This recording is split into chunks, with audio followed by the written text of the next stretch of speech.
Here's a fly ball out towards center field. This one's going back, and this one is gone! Taylor gets this one out towards center field to the short porch, and it's a grand slam! That's a floater, out to short. And it's booted off the shortstop's glove! Just like they drew it from Hollywood. Caladros, the 3-2. Swing and a miss! And the Audubon Green Wave have upset the Kingsway Dragons!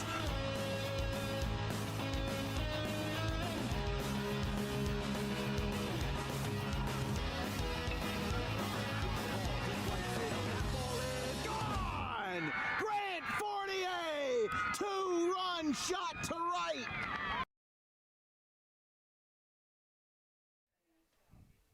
From Vince McEnany Field, right here off of 130 in Pennsauken, we bring you WJFL Freedom Football on this Thursday night between the Highland Tartans and the Pennsauken Indians, again from the famous Vince McEnany Field, with two teams looking to rebound in Week 2.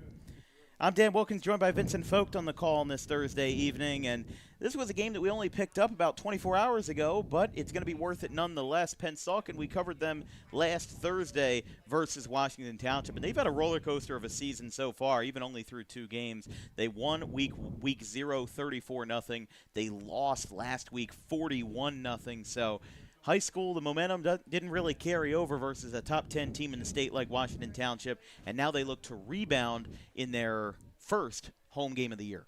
Yeah, I mean, this is going to be, again, a big opportunity coming in. Of course, like you said, they came out, they got a great shutout and then against Camden Catholic, and then next thing you know, fortunately, tables kind of reversed, and they got shut out, of course, against Washington Township 41-0. But this is a great opportunity, and, of course, some people coming in here thinking Pennsauken is going to be the big-time winner. Well, both these teams coming into this game are coming off of a shutout, and Pensauken's going in against a team that has only put up 8 points this entire season and has given up 87 points. So this is going to be something where, for Pennsauken, and knowing what they are trying to, what they're trying to get to, of course, having Randall Blunt in there, trying to get him rock and rolling right again on the board, as he's so far starting off this season on a very, very high note. The stats that were reported were so far, Catholic, yes, against Camden Catholic, none unfortunately against Washington Township, but 21 attempts for 161 yards. He's already starting off great. Of course, 1,585 rushing yards last season. I mean, we were saying before this is why he's committed to Temple. This is going to be an interesting game at that. Hopefully, we'll see them get back on track again. Yeah, this will be a good swan song season for R.J. Blunt, who, again, will be headed to K.C. Keeler's territory at Temple in 2025 in the fall. But the main point is for Highland is that they have played 2 very strong teams in 2 very different predicaments this year. They lost versus Southern Regional, who's had a fantastic Shore Conference season in the last few years. And then they lost to one of the top 3 teams in the state, currently ranked number 3 in New Jersey, Winslow. They held their own. They only gave up 6 points in the first quarter, but the box score at the end of the day tells a different story. And listen, Highland is going to be trying to come back. Sean Daniels in his first year here, they lost their head coach, Coach Leary, to Collingswood. He's now one of their assistant offensive coordinators. And with Highland losing a couple of those assistants, again, they're just trying to get onto their feet a little bit. They still have Elijah Copra, the sophomore quarterback, who threw pretty well for himself last year, but he's going to be coming into this Week 2 game on this Thursday night on short rest after facing Winslow, I believe, on Saturday. They're going to be having a quick turnaround, and for this Highland team, they're going to be looking for their first win with the era of Coach Daniels. But also, this is a new beginning for Pennsauken. You lose by 41 last week. 7 days later, you come back, you turn it around, and now you try to get your first win in WJFL Freedom play. They went 6-3 last year. This is Clinton Tabb's 17th year as Pensauken's head coach, dating back to 2008, and it's going to be interesting to see. A first-year head coach versus a very, very veteran, seasoned head coach in Clinton Tabb. I think it's going to be a fun one, but what I'll tell you, Pensauken is going to be on the ground a lot tonight. We saw it with R.J. Blunt in the first few weeks of the season, and we're going to see that, in my opinion, a lot more tonight as well.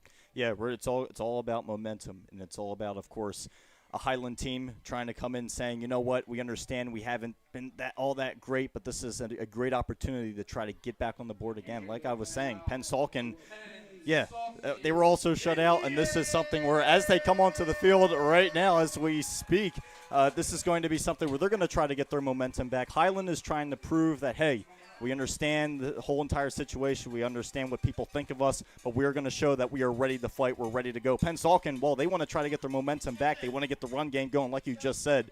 It's probably going to be a big-time ground game tonight. We'll just have to see. And, of course, knowing how they usually run, could be some big-time passes in the mix as well. We'll just have to wait and see. I think we're in for a good treat. Well, both teams have taken the field. Highland in their road white, Pennsauken in their blackout uniforms for their home opener tonight versus the Highland Tartans. We've got WJFL Freedom Football on this Thursday night. We've got a packed weekend of action ahead. We'll be right back. 48 minutes WJFL Football here from Vince McEnany Field. We'll be right back.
Presents our nation's colors. We ask that you please rise, remain standing for the presentation of colors by Cadet Han, Cadet Mateus, Cadet Ibarra, and Cadet Sanchez. Following the presentation of colors, please remain standing for our national anthem.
Well, normally for the folks at home, usually if the anthem is pre-recorded, sometimes it is not aired due to YouTube copyright, but because today is September the 11th, we have chosen to air the national anthem anyway because it is such an important day in our nation's history.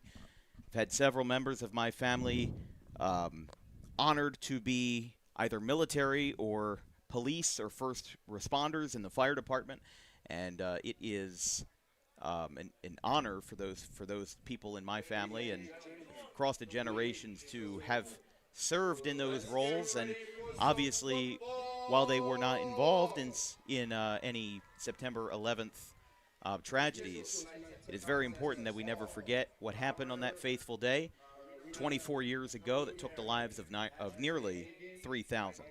We're going to get ready to go here at Pennsauken. It's the Highland Tartans and the Pennsauken Indians, led by first-year head coach Sean Daniels, 17th-year head coach Clinton Tabb. Highland 0-2 on the campaign. Pennsauken 1-1, and the home opener from Vince McEnany in 2025 is underway with a kick back to the 15-yard line. Returned by Highland's number 12, Titan Gray. And Pennsauken will defer for the first half, as we're going to have to fix something with our time, because the last broadcast we did, if you can guess, was a soccer broadcast, so our clock started counting up. First of all, player profile for Elijah Capra, the sophomore quarterback, had 130 passing yards in his first games of the season, 1 touchdown, 4 interceptions.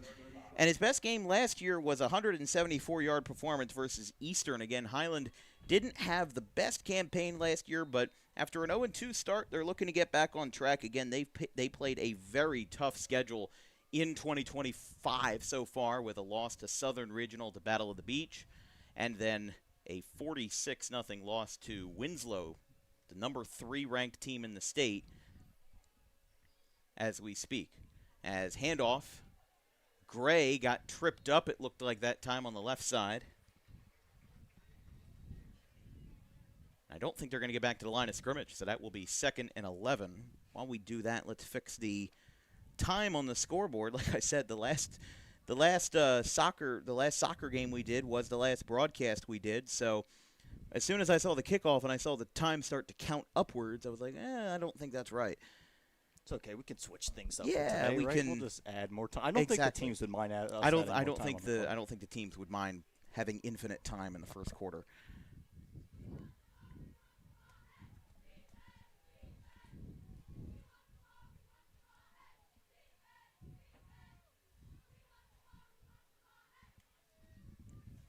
Second and 11 for the Tartans. Still keeping a simple formation here. They do send a man in motion, and Highland's going to actually burn a timeout. Livingston was sent in motion that time, and it looked like there was maybe a little bit of confusion on a late handoff, and Highland calls a timeout. We will take a brief break as the Tartans burn their first of this Thursday night. Just 2 plays in. We'll be right back.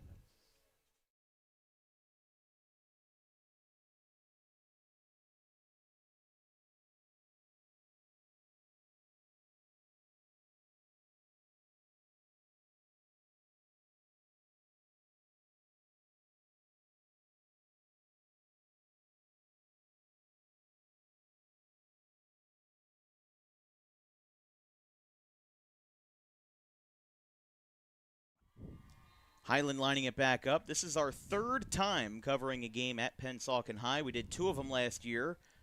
Pennsauken winning both of them, as Daniels will line his receivers up in a trips right formation. Pass is caught over the middle to number 3, Davon Parker, the junior. And that'll get him close. It'll get him to the 40-yard line, 3rd and 4 here. Wouldn't be surprised with this being Daniels' first pass attempt of the day sent over to Elijah Capra, the sophomore, that this would be a situation to run the ball. First down marker at the 44-yard line after a solid return by Gray. Now they line up on the opposite side with a trips left. Capra in the shotgun, handoff, Livingston. He's got some room. He's going to pick up a first down, and he will get dragged down at midfield by the Pennsauken first line of defense.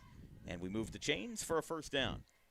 Yeah, this is something where you look at Highland in general, and they're going to really try to get their running game going. Of course, right now their rushing leader only has 21 yards on the entire season so far. Of course, these past 2 games with Livingston. So the senior so far is the leader, and this is going to be something where can they get the running game going? And, of course, their pass game, you have a leader of 130 yards. So this is going to be something where both not great, but if you can get momentum on your side early, those stats could change quickly. That handoff is going to get snuffed behind the line of scrimmage. Livingston getting swallowed up that time. Tackle made by number 5, Connie Reddick, the senior middle linebacker. That's going to bring it back to the 47-yard line. It's going to be a loss of 3 on the play, and it'll be 2nd and 13. That's a big momentum killer for Highland. They had one breakaway play where they were able to get 10 or more yards, and then after they reset the chains, first play of the new set of downs, of the new drive, ends up really just flailing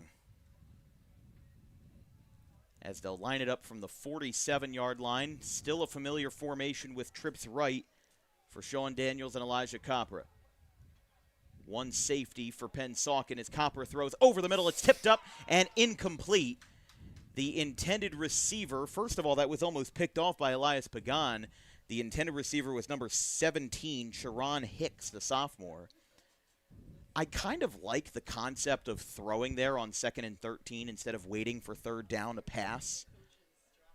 But either way, I still think that it was an aggressive send, throwing that deeply into traffic. That's what we sometimes like to call a hospital ball, where you are throwing it into very tight airspace, and if you don't get it right, you could definitely bang up one of your receivers, or you could get picked off. Do we have a timeout? No, the officials are calling a timeout here. Not quite sure. It may have been a rogue ball from the sideline. I'm not quite sure. I saw one fly. You might be right. I'm not sure, but 2 receivers on each side could be going deep here. Copra breaks through 2, and it is almost picked off. So close for Zion Long. He came incredibly close, bobbled the ball twice or 3 times in his hands. And that will be a 4th down for the Tartans, and they'll bring out their special teams unit. Man, that was a close call. Almost 2 passes in a row on long distance that very well could have been picked off. I mean, Highland trying to push their luck a little bit right now. I mean, right there, Long again in the right area. And, of course, he read it perfectly, was right out in front of that. But Highland right now seems like they're forcing it too much instead of feeling out really their offense is something where, the run game had some good moments, but then, of course, got stopped in the backfield. So kind of a confusing start for Highlands. They try to find a groove. We have a penalty on the play. We'll see what they do here. First of all, the punter is Dawson Rambo. Jabari Sanabayata to return for Pennsauken.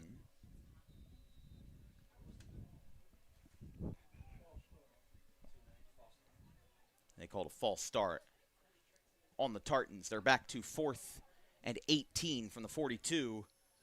Long snap for Rambo. No, his knee was down when he went to recover the punt. The referee called it perfectly. And that is going to give Highland a gimme of a field position to start their first drive. They won't even get to attempt the punt because, again, the snap was just a little bit slow, and it was too low too quickly as Rambo, again, in an attempt to pick up the ball, ends up going down to his knee. The referee called that one perfectly and stopped the punt from getting out.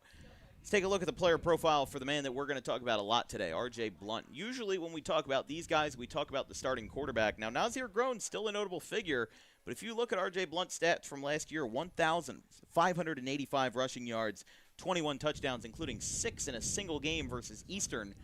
He's going to break away again, and he'll get 6 or 7 yards on the first play from scrimmage for Pennsauken.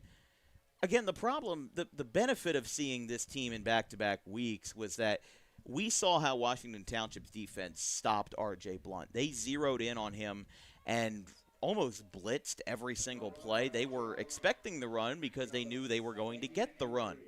And when Washington Township's defense was that powerful, they really just stopped him in his tracks. I mean, Washington Township, it took Pennsauken until midway through the second quarter to get a first down, and even that was aided by a penalty. 2nd and 3, they got 7 yards on the first rush. This time, Blunt will get tackled at the line of scrimmage. Singleton was in on it, in addition to number 50, Taj Detreville Odoms, the junior. and it'll be third and 3. So they got one play for 7 yards, and then got snuffed out at the line of scrimmage. Well, it's going to be all about keying in on, of course, Blunt himself. I mean, this is something we even saw it in the Eagles-Dallas game, believe it or not. When there were only 3 points were scored in the second quarter, what did Dallas do? They zoned down on that run game of the Eagles. It's kind of that same situation that we may be seeing. Well, we got a jet sweep attempt taken down by number 4 for the Tartans, Javon Livingston, and a shocking stop to the drive this time. We'll see. Again, Pennsauken in their last 2 matchups versus Highland won handily in both games. We'll have to see if that momentum continues. Obviously, Highland would not want it to, but they lost a yard on the play. They're at the 29-yard line, and it is 4th and about 5.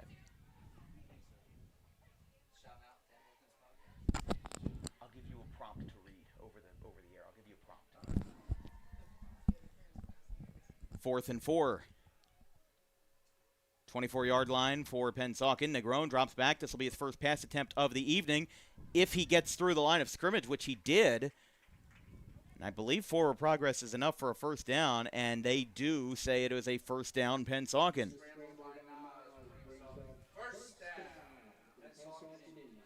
That was a good rush that time by Negron. Really faded the pressure. I don't know if that was a designed play. Just from it, I didn't think it was. But just because Negron was able to get out of the pocket and get positive yardage, was able to get 4 yards that time, puts the Indians in the red zone. And it now lies at 1st and 10 from the 18-yard line, as Pennsauken looked like they were down on their luck after 2 unsuccessful runs, including a jet sweep. But momentum seems to be back in their court here. Trips right as Negron passes it to number 10, who gets himself to the 10-yard line. That was Joshua Williams, the senior back.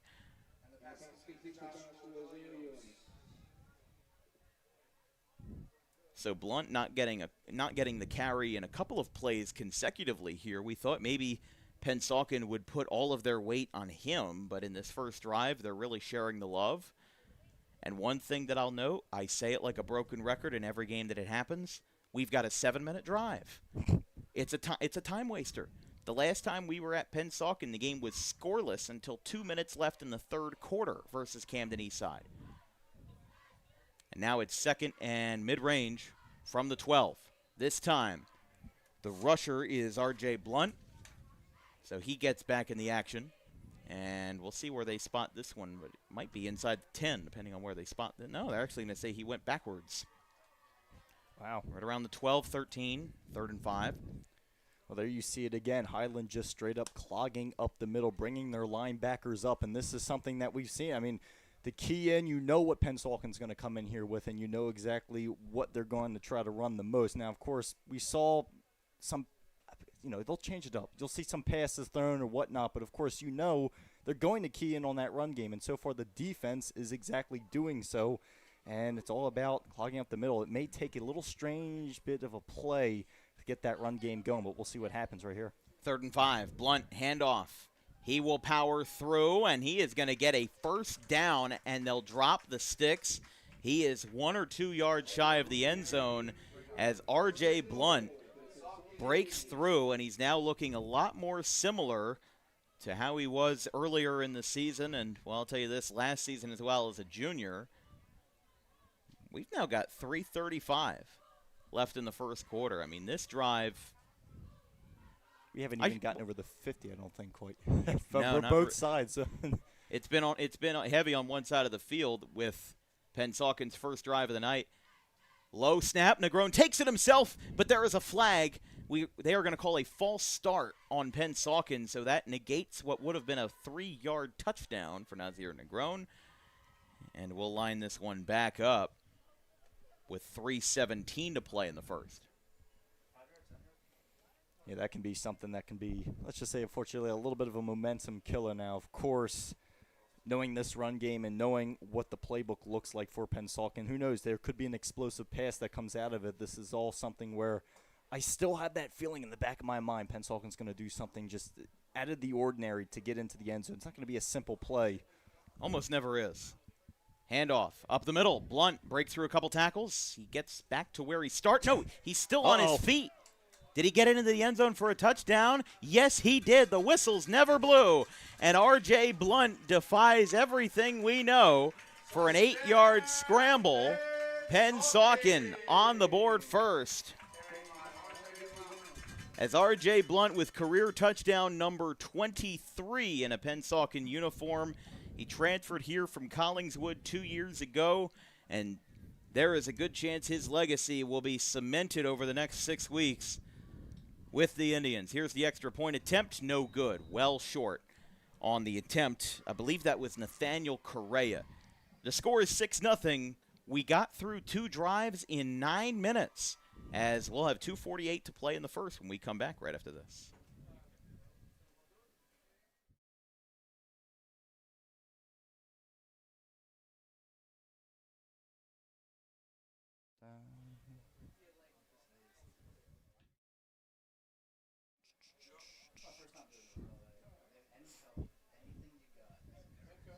Oh, I see. You got the.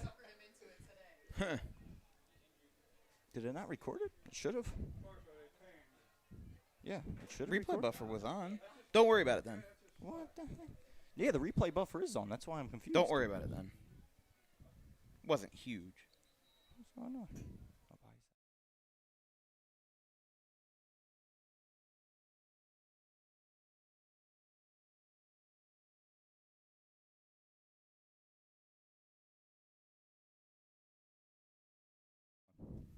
Unable to get the replay that time of that 8-yard touchdown by R.J. Blunt, but a scoring drive for them.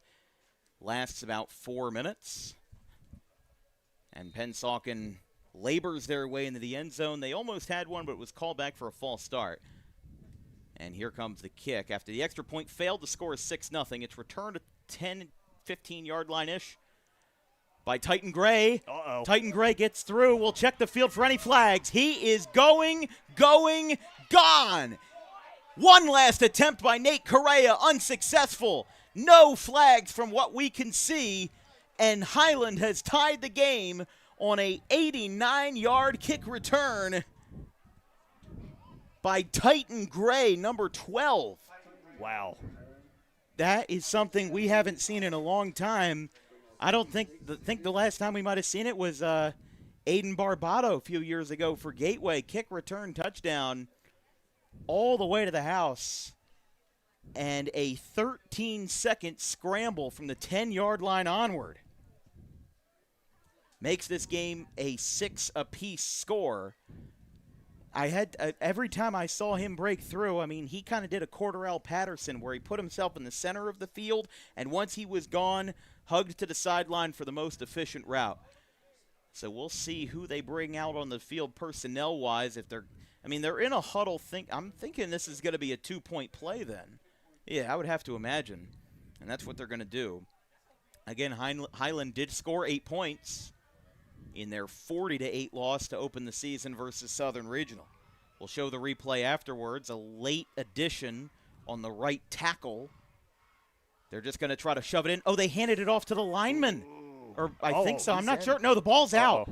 The ball is out. Pennsauken picked it up, and they're going to say it's good. They will say it was fumbled after they crossed the plane, so no harm, no foul.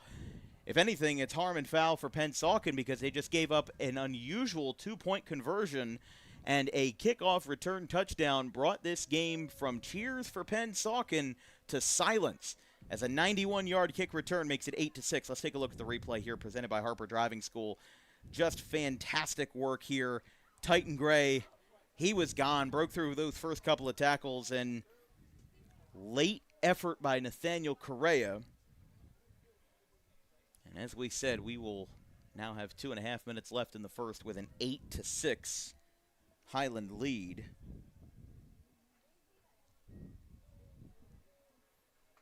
Like we said, in their shutout loss versus number 3 Winslow last week, we saw 6-0 at the end of the first quarter, and then it was 26-0 by the half and 46-0 by the time everybody headed to the gates that Saturday. This one is popped up. It's going to bounce on one hop to the returner, Sanabayata. Now he's got room.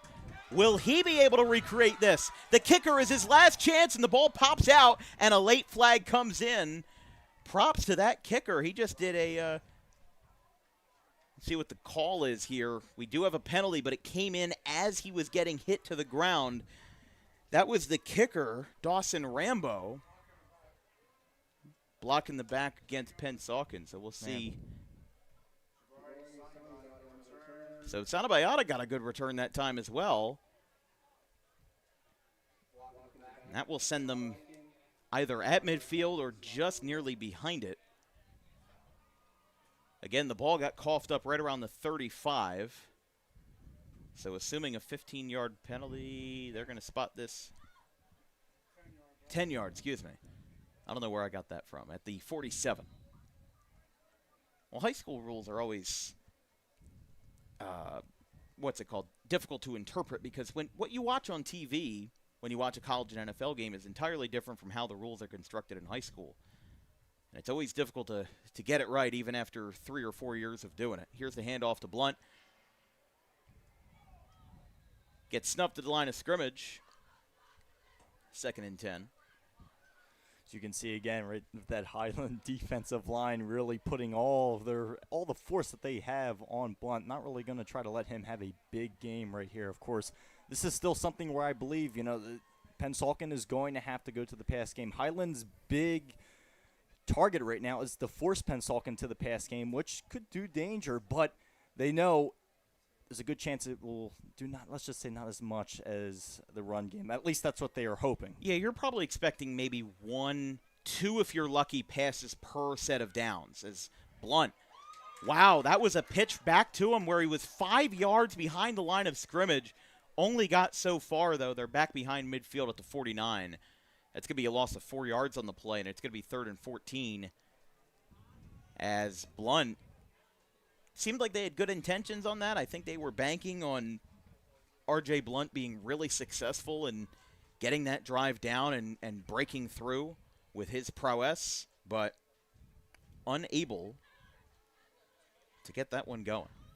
If you're just tuning in, it's 8-6. Pennsauken got their first score on an 8-yard rush, 8-yard scramble by R.J. Blunt, and then it was immediately returned for a 91-yard kick return touchdown by the Tartans. That's where this score remains.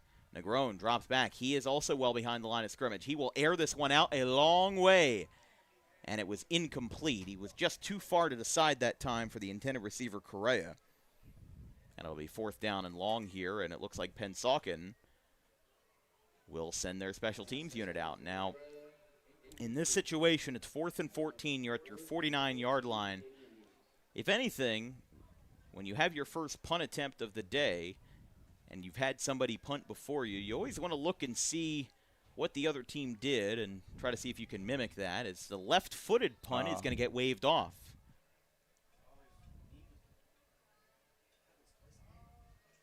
Did they say his knee was down that time? How about that?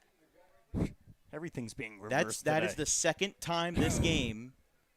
It's second time in the first quarter that's happened. Yeah. And to be fair, before today, I don't think I had seen that at all. If not very rarely. That was a low snap.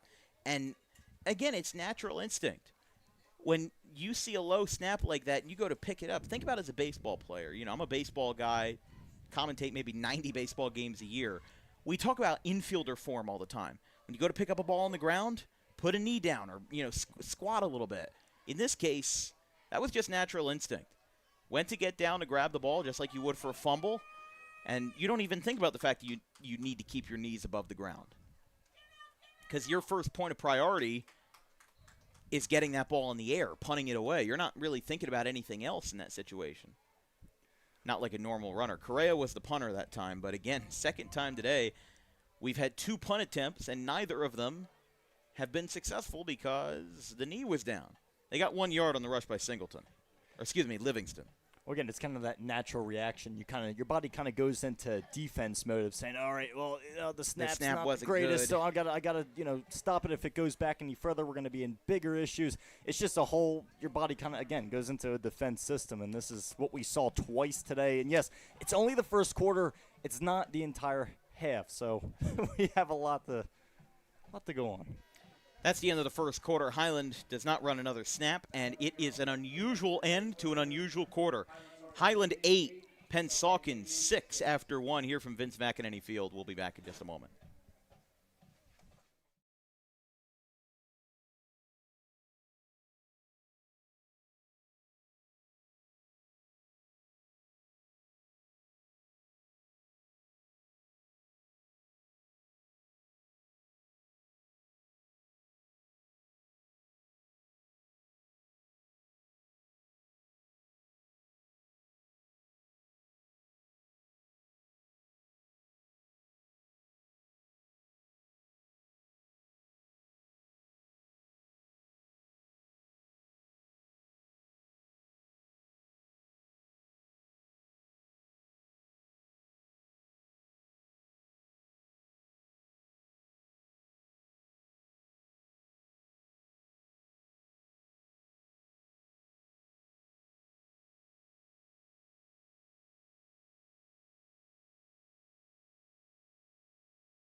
One quarter down, 3 to go from Vince McEnany Field. I'm Dan Wilkins, joined by Vincent Vogt in the press box.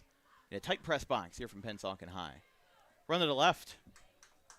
Good blocking that time by number 55, Dylan James. Ended up holding up a couple of guys, and that's something that we don't always talk about at the high school level, or I think a lot of broadcasters tend to ignore. We always usually talk about who has the ball, but not who is supporting the ball. When we talk about rushing plays like that to get a couple of yards, he only got a yard or two that time, but again, a little can go a long way, and in that situation, Highland was aided up by, I think that was the left guard, James, that time, who, again, broke out from the line, was able to block a couple of guys from getting there, and able to allow his rusher, Livingston, to get positive yardage. Couple of changes, trips right for Highland.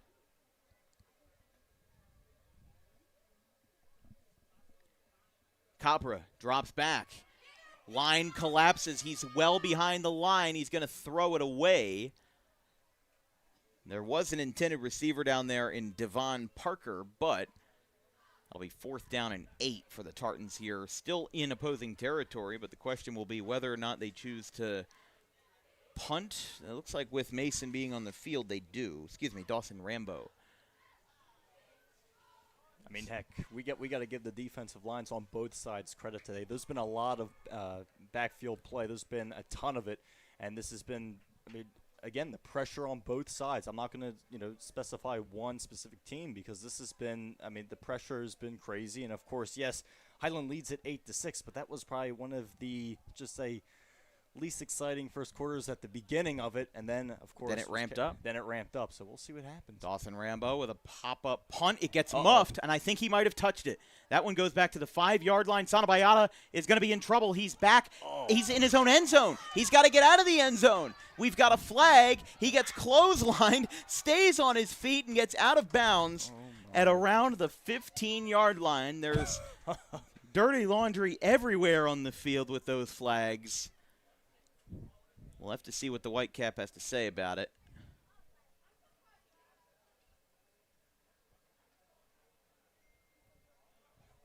Wow, I mean, that was called. He went back into his end zone and then went back out.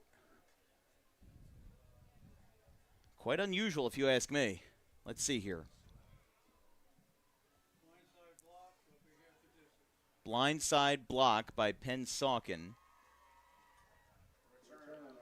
So that'll be half the distance, and if that flag came in around the 5-yard line, you cannot get further back than this, or not much further back. They're going to line this one up. They're at their 3. They're at the 3. We're on safety watch, folks. Could we have our 3rd safety of DWB coverage this year? I don't know.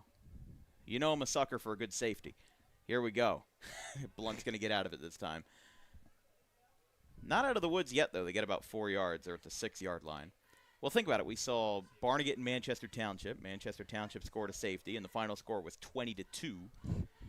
And then in that, runaway train Morris Catholic game, Oh, he's back. Uh-oh. They've got another flag coming in from all directions with Blunt on the carry a second time. Offensive holding.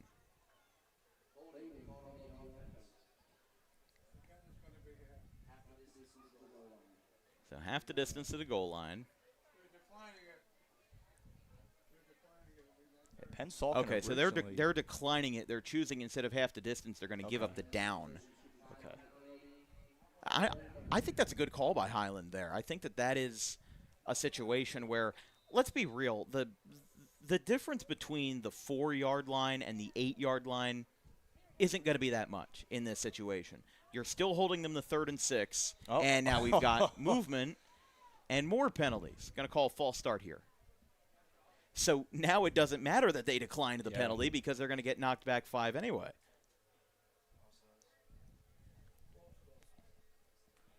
So in what is already an unusual game sees even more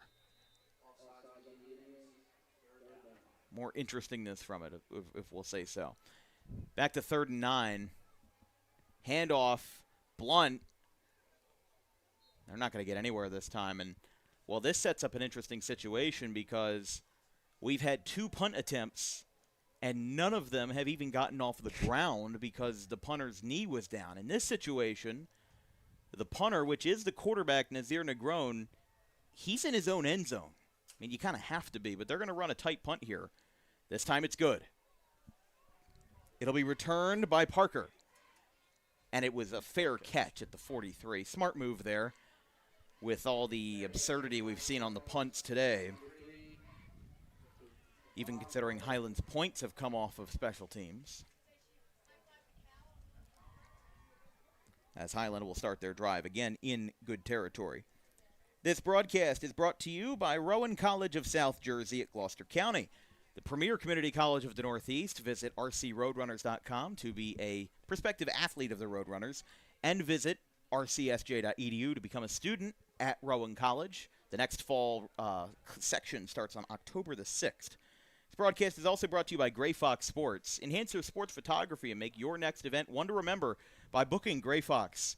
Book him at grayfoxsports.net for more information, or his Instagram, also at Gray Fox Sports.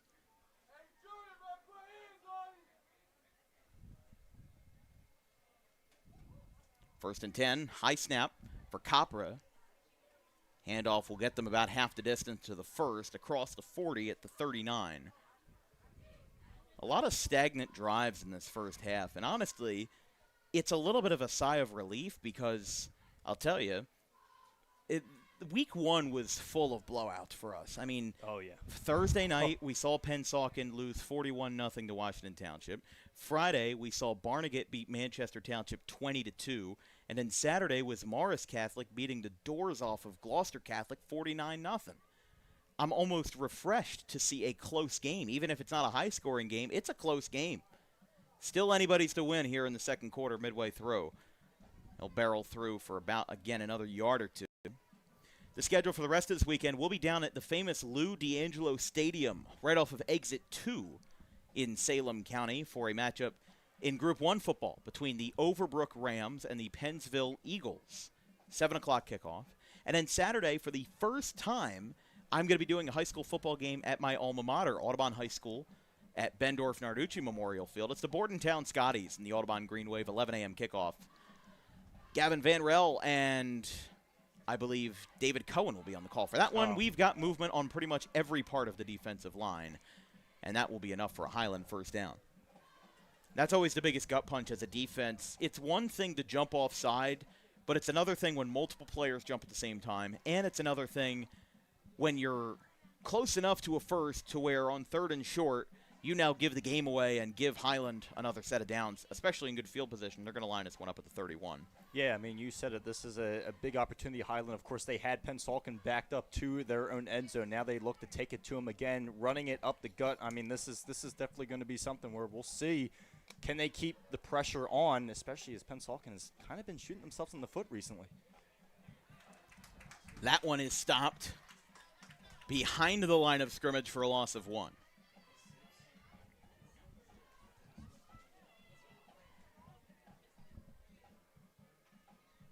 Again, the Tartans 8, the Indians 6. A bit of a, I wouldn't say a quiet crowd, but a little bit subdued tonight on this Thursday night. I mean, think about it. Highland, or rather Pennsauken, has played all 3 of their games home and away this year on Thursday nights versus Camden Catholic to open their season at the Waldorf Family Stadium, and then Thursday night last week versus Washington Township.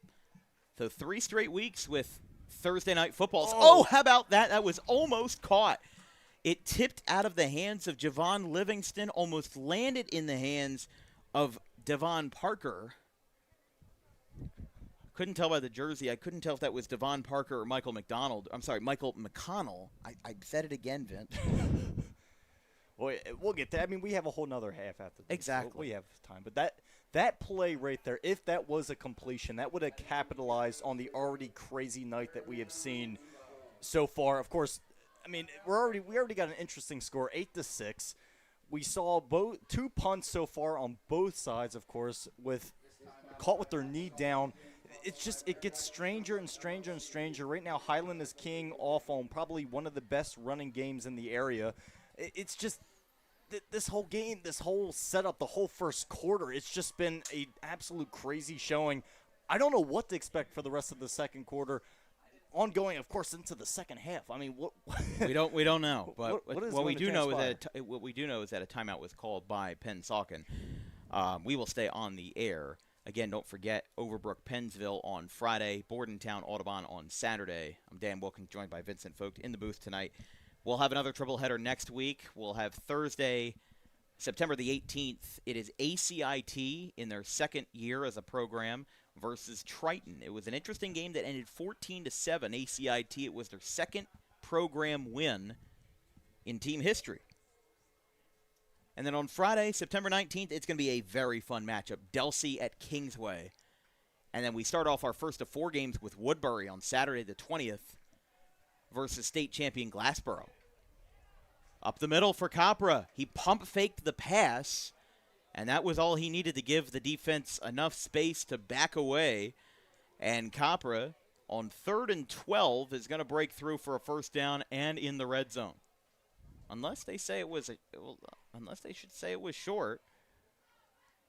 It looks like that it was. Was it, or are they going to move the chains?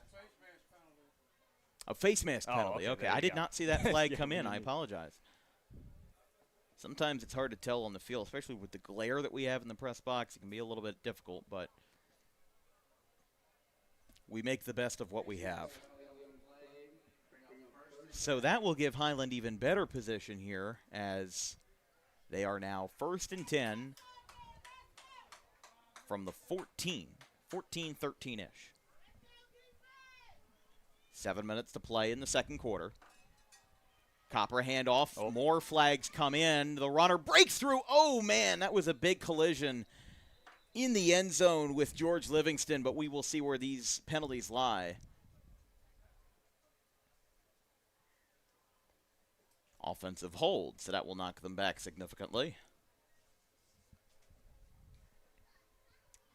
Yeah, just felt too good to be true on that rush by Livingston that time. Seemed like he had a clear path to the left. Oh, that's Billy Snyder on the microphone. I was like, that is not the guy to my left. No, that's Billy Snyder down there. The only athletic director in South Jersey who could, I mean, Billy Snyder and Mike DeChico of Gateway are probably the only athletic directors in South Jersey that could also pass as stand-up comedians. I mean, they are fantastic, funny individuals. That's why we keep working with them, right? That's why we keep coming back to Pennsauken. 6.5 minutes to play. 1st and 20 after the offensive hold. Another rush straight into the line of fire. And it'll be 2nd and long. It looked like right there just absolutely no real estate. Pennsauken's defensive line starting to tighten up in whose hard areas, tighten up the gaps, of course. So this is something where, of course, Highland's trying to get their run game going. Of course, we saw in the play that was brought back by the offensive hold, of course, that they are looking to get the momentum going. Of course, the penalty killed it, and now, of course, Pennsauken's looking to capitalize on that penalty to help hold them back. It is 2nd and 20. They're back at the line of scrimmage after no gain on the prior play. From the 23-yard line. First down markers all the way up at the 4. After a big pass and a face mask penalty a couple plays prior. Here comes another attempt. Capra throws it away. Got it back to a decent distance here. I'll tell you who was on his tail, though, for Pennsauken, number 52. That was Cameron Hoskins, 6'2", 240 junior defensive end. Even though that won't go in the box score as anything, he still chased him. He still got him out of his pressure, still got him out of his comfort zone. And that's almost always a plus, no matter who you are. You know, that again, that won't go in the box score as a tackle. It won't go in the box score as a deflection or a sack or an interception. But the video will show that he is effective at forcing those passes out of bounds and putting the quarterback in an awfully uncomfortable state. Trips left. Capra looking his way. Looking to go downfield. It's incomplete. Oh, hold on here. There was some contact there. Well, there was some contact, but it was after the ball went through his hands. The intended receiver was Sharon Hicks. I'm not sure if Joshua Williams didn't know that the pass was incomplete, but it went right over his head, and we do have a penalty flag down.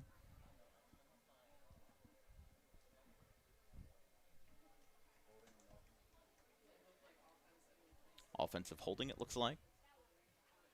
That'll be the second of the set of downs, second of the drive for Sean Daniels and the Tartans in what has been a begrudgingly slow second quarter. I don't think anything will ever beat Lenape Camden Catholic, though. Well, last year. Oh, man. What was it, the third quarter? That obviously there's 12 minutes on the board, but if you count from start to finish, that quarter went 46 minutes long. I'm not even kidding. That broadcast almost went 3.5 hours. Went down to a 2-point conversion at the end of the game, and Camden Catholic won it in game-winning fashion, 29-28. It's one of the best games I've ever covered in terms of the quality of play, but we'll hold off on the rest of it. We've got more penalty flags. Delay of game on Highland.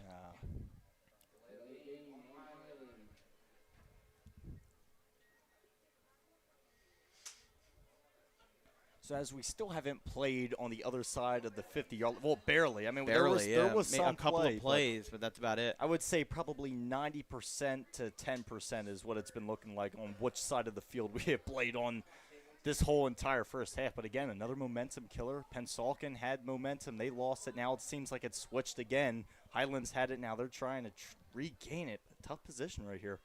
Capra, line holds up. There's more penalties on the play.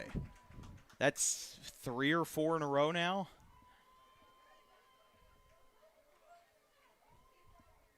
Another offensive hold. Penalty is declined, though, so Pennsauken will opt to get the turnover. It was 4th and 25, and now Pennsauken will take over from their own 28. I mean, Billy Snyder could be the MC around here. I'm just shocked that microphone is reaching that far. They've got speaker stands right off of the equipment shed. Sounds good. I'll give them that. It does sound good. Like I said, clear. Billy Snyder in a Second Life could be some kind of like a rodeo host. You know, now entering the ring. Just imagine that in Billy's voice. He's got 5 yards, 6 yards on the play, up to the 34. But like we said, a frustratingly slow second quarter. After what was an eventful first, haven't seen any scores in the second so far. We're under 5 minutes to play in the half.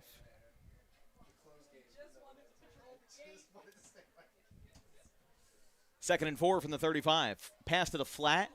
That's Correa. He'll get on his feet and wrestled out at the sideline. Tackle made by number 0, Zion Brockenborough. And Brockenborough makes the play out of bounds at the 39, which is enough for a Tartans Indians first down. Still good effort there by the Highland defense to get that tackle in. Still good effort to make the play. But at the end of the day, it was enough to move the chains, and Pennsauken will now continue to move along. First and 10 from the 39. Blunt, again, the Temple commit. No, he does get through a couple of tackles, tried to leapfrog a few, and is down at the 48-yard line. They're gonna say he got even further than that, and that is back-to-back first downs for Pennsauken, and a Highland player is down, and we'll get attention from the Pennsauken athletic training staff. I mean, hey, absolutely what Pennsauken needed. Of course, not the injury. Yeah, no, I know what you were going for. Not the injury, but of course they get the run game going. Of course, Blunt, again, one of the best rushers in the area, period, in South Jersey. And this is something where their goal is to wear down Highland's defensive line. Currently, Highland has been getting to him. They've been clogging up the middle. They've been bringing up their linebackers, trying to stop Blunt. They knew what they were coming into the game. They knew what they were going against, I should say, coming into this game. And this is going to be Pennsauken's goal. Of course, you want to switch it up by getting the pass game kind of in there, but your main choice, your main goal here is to get that rush game going to the level you know it can be at, and that's going to be the big key here, especially as we wind down in the first half going into the second. That's going to be the big question for Pennsauken. Can we revive this run game to get the lead back? And if not, you're only down by 2 at the half. It's not like last week versus Washington Township where you were down by 35 at the halftime break. That is a high pass to Correa. Caught. They get past the line of scrimmage for about 2 yards. And again, the benefit, it was kind of accidental because we did not have this game scheduled until about 24 hours ago. Our original scheduled game was Kip Cooper at Buna, and then it got flipped to this, like I said, literally about 24 hours ago. So it was accidental, but the benefit of seeing a team in back-to-back weeks is that you get to see the development. You get to see how they look versus a different defense, and you get to see how they look in different scenarios and situations, especially being able to play on their home turf here at Vince McEnany. Handoff to the middle for Blunt. He will be able to get to the first down mark, and they will again move the chains for a first down, Pennsauken. They'll be at the 41-yard line on the opposite side of the field in opposing territory. But again, the added benefit of seeing a team like Pennsauken in back-to-back weeks after a crushing loss is to see their development, is to see their growth, and to see their optimism. Again, it was kind of a roller coaster. They beat Camden Catholic in week 0, 34-zip, and then they went to Washington Township and couldn't replicate that. It took them until midway through the second quarter to even see a first down. So it was not an easy hill to climb, but Washington Township's also a top 10 team in the state. I believe NJ.com has them ranked in the 9th position right now. They are, as a consensus, right around the number 3 spot for all of South Jersey. It goes Winslow, St. Augustine, and Washington Township. That's how the mojo is right now, the status quo. As here is a rush to the left. R.J. Blunt, he will go to the sideline. He will go to the end zone. R.J. Blunt with his second touchdown of the night, his third of the season. He is making K.C. Keeler proud already, and he hasn't even walked in graduation yet with a second touchdown. They give Pennsauken the lead. It's 12-8. And we'll have another PAT attempt as a little bit of personnel confusion prior to kick. They did attempt a kick their first time, and it was well short of their goal. So with Blunt and Negron staying on the field, they will try to make this a 14-8 game. As Blunt that time went 39 yards to the house.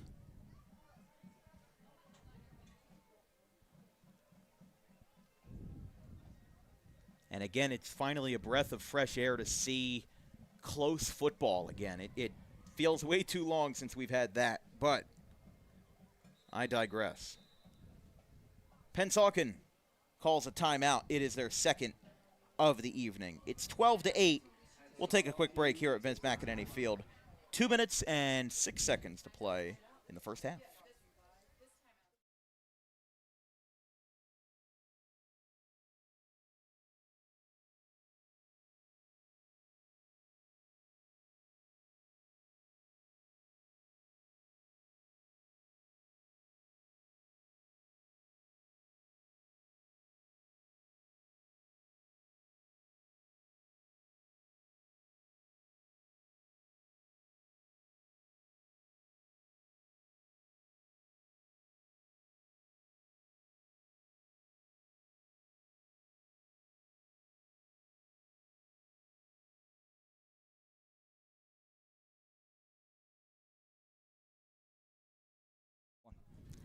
Back here at Pennsauken, some out-of-town scores. Gateway leads Wildwood 14-0 at the end of the first quarter. That's a trip all the way down to Cape May County. I got to pass by Wildwood's athletic complex while I was in Wildwood for vacation a few weeks ago. Would love to go to Wildwood High School for a game sometime if the trip was worth it. As here goes Negron. He passes to the flat, and it is complete for a 2-point conversion. Right side for, believe that was number 14, Alex Parker, the senior tight end, who gets the job done. And with 2:06 left in the second quarter, Pennsauken now leads by 6. 14-8 will stay on the air. Good drive that time by Pennsauken, and then a 39-yard rush to the house for Randall Blunt, R.J. Blunt, his second touchdown of the night. Well, this is exactly what we were looking for, exactly what I was talking about before. This is a great opportunity, of course, before we get into halftime, for Pennsauken to revive the run game, to take the lead back. Of course, this is not what a lot of people predicted, a game this close. A lot of people have Pennsauken winning this game by a huge margin. But, yes, Highland led this game for the majority of this entire first half. So a big step in the right direction for Pennsauken and great for their momentum heading into the half. Another out-of-town score just came in. Vineland leads Eastern 7-0 with 4 minutes left in the first half. So a low-scoring affair at Gattoni Stadium in Vineland. Over the middle, returned by number 18. That is Emir Bousi. And Bousi gets himself to the 30. Not sure if I'm pronouncing that right, but at the 33 for Highland, as they'll have literally a 2-minute drill. They have exactly 2 minutes to put 6 points on the board, and they've got 2/3 of the field to cover.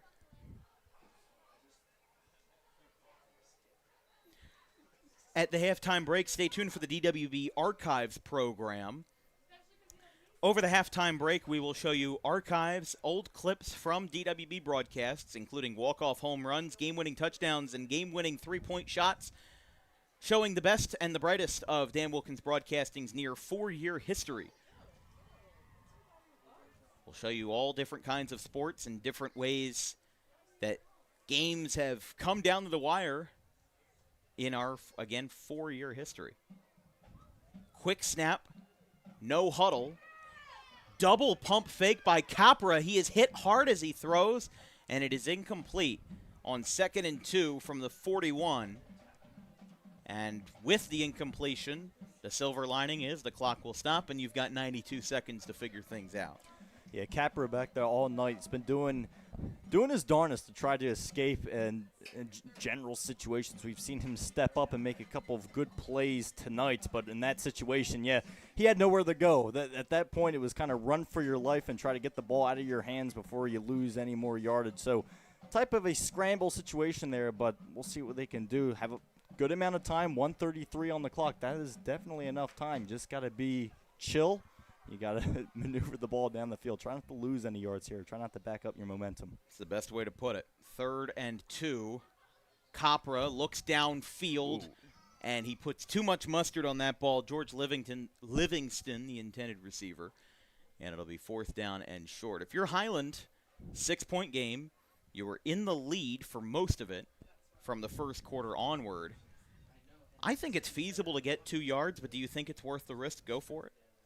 They're bringing the offense on the field, so we know what their plan of action is, but what do you think? I mean, in this situation, looking at how the past 2 games went for Highland, they are trying to prove themselves in this game. They are trying to be aggressive. Now, I get it. A lot of times being aggressive isn't necessarily the smartest thing, but in this type of situation, you got to stay on point, and they want to go into the half with getting, the lead. Trying to tighten it up, I should say. From the 41-yard line, first down markers 2 yards away. Very good snap read by Highland, and they got it.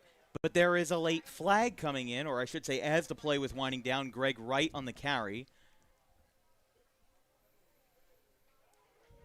So Greg Wright did get a first down, but we will see. Looks like it's going to be on the offense. Yeah. Pretty sure. I was thinking a hold. Yep. Yeah, there it is. Offensive hold, so That is a big blow for Highland as they got through for a first down, but with great yardage comes great consequences, and that's what we saw there. Now, they're only going to back them up 2 yards because of the spot of the foul. So it's not as bad. I'd imagine you still have Dawson Rambo at your disposal. But again, we've seen some good drives and some good plays from this Highland offense. Had a good return after that touchdown by Amir Boussi, and then you saw a lot of, back and forth on the personnel for the Tartans. But now they're back to 4th and 4. 2-yard loss after the holding call and the spot foul. Hand off. This one is going to be unsuccessful unless they are able to. No, that's a yard short. I think they're at least a yard short here. And they only burned about 45 seconds, so Pennsauken's going to get the ball back with 1:15. 1st and 10 from the 42. As Highland unable to get across, they would have if that holding penalty didn't knock them back. But Greg Wright's carry was not good enough, and with 1:14. It's one of those tight type of situations, something where after that penalty, I don't necessarily know if I would have pressed my luck, but now you gave it to a Pennsauken offense that has already shown what their ability is to get the run game back on track. Now they have plenty of time. We'll see what happens. Thrown to the right side. It is caught. Leapfrogs all the way to the 15-yard line. Joshua Williams comes in clutch with a huge play. Again, taking his talents to the air on the receiving front. And instead of Air Jordan, he's Air Joshua. Gets himself up to the 16-yard line. They have under a minute left in the half, but still plenty of time for Pennsauken to put another score on the board. Negron, offhand throw, too much on it, intended for Jabari Sanabayata, and instead he says sayonara, as that one's incomplete.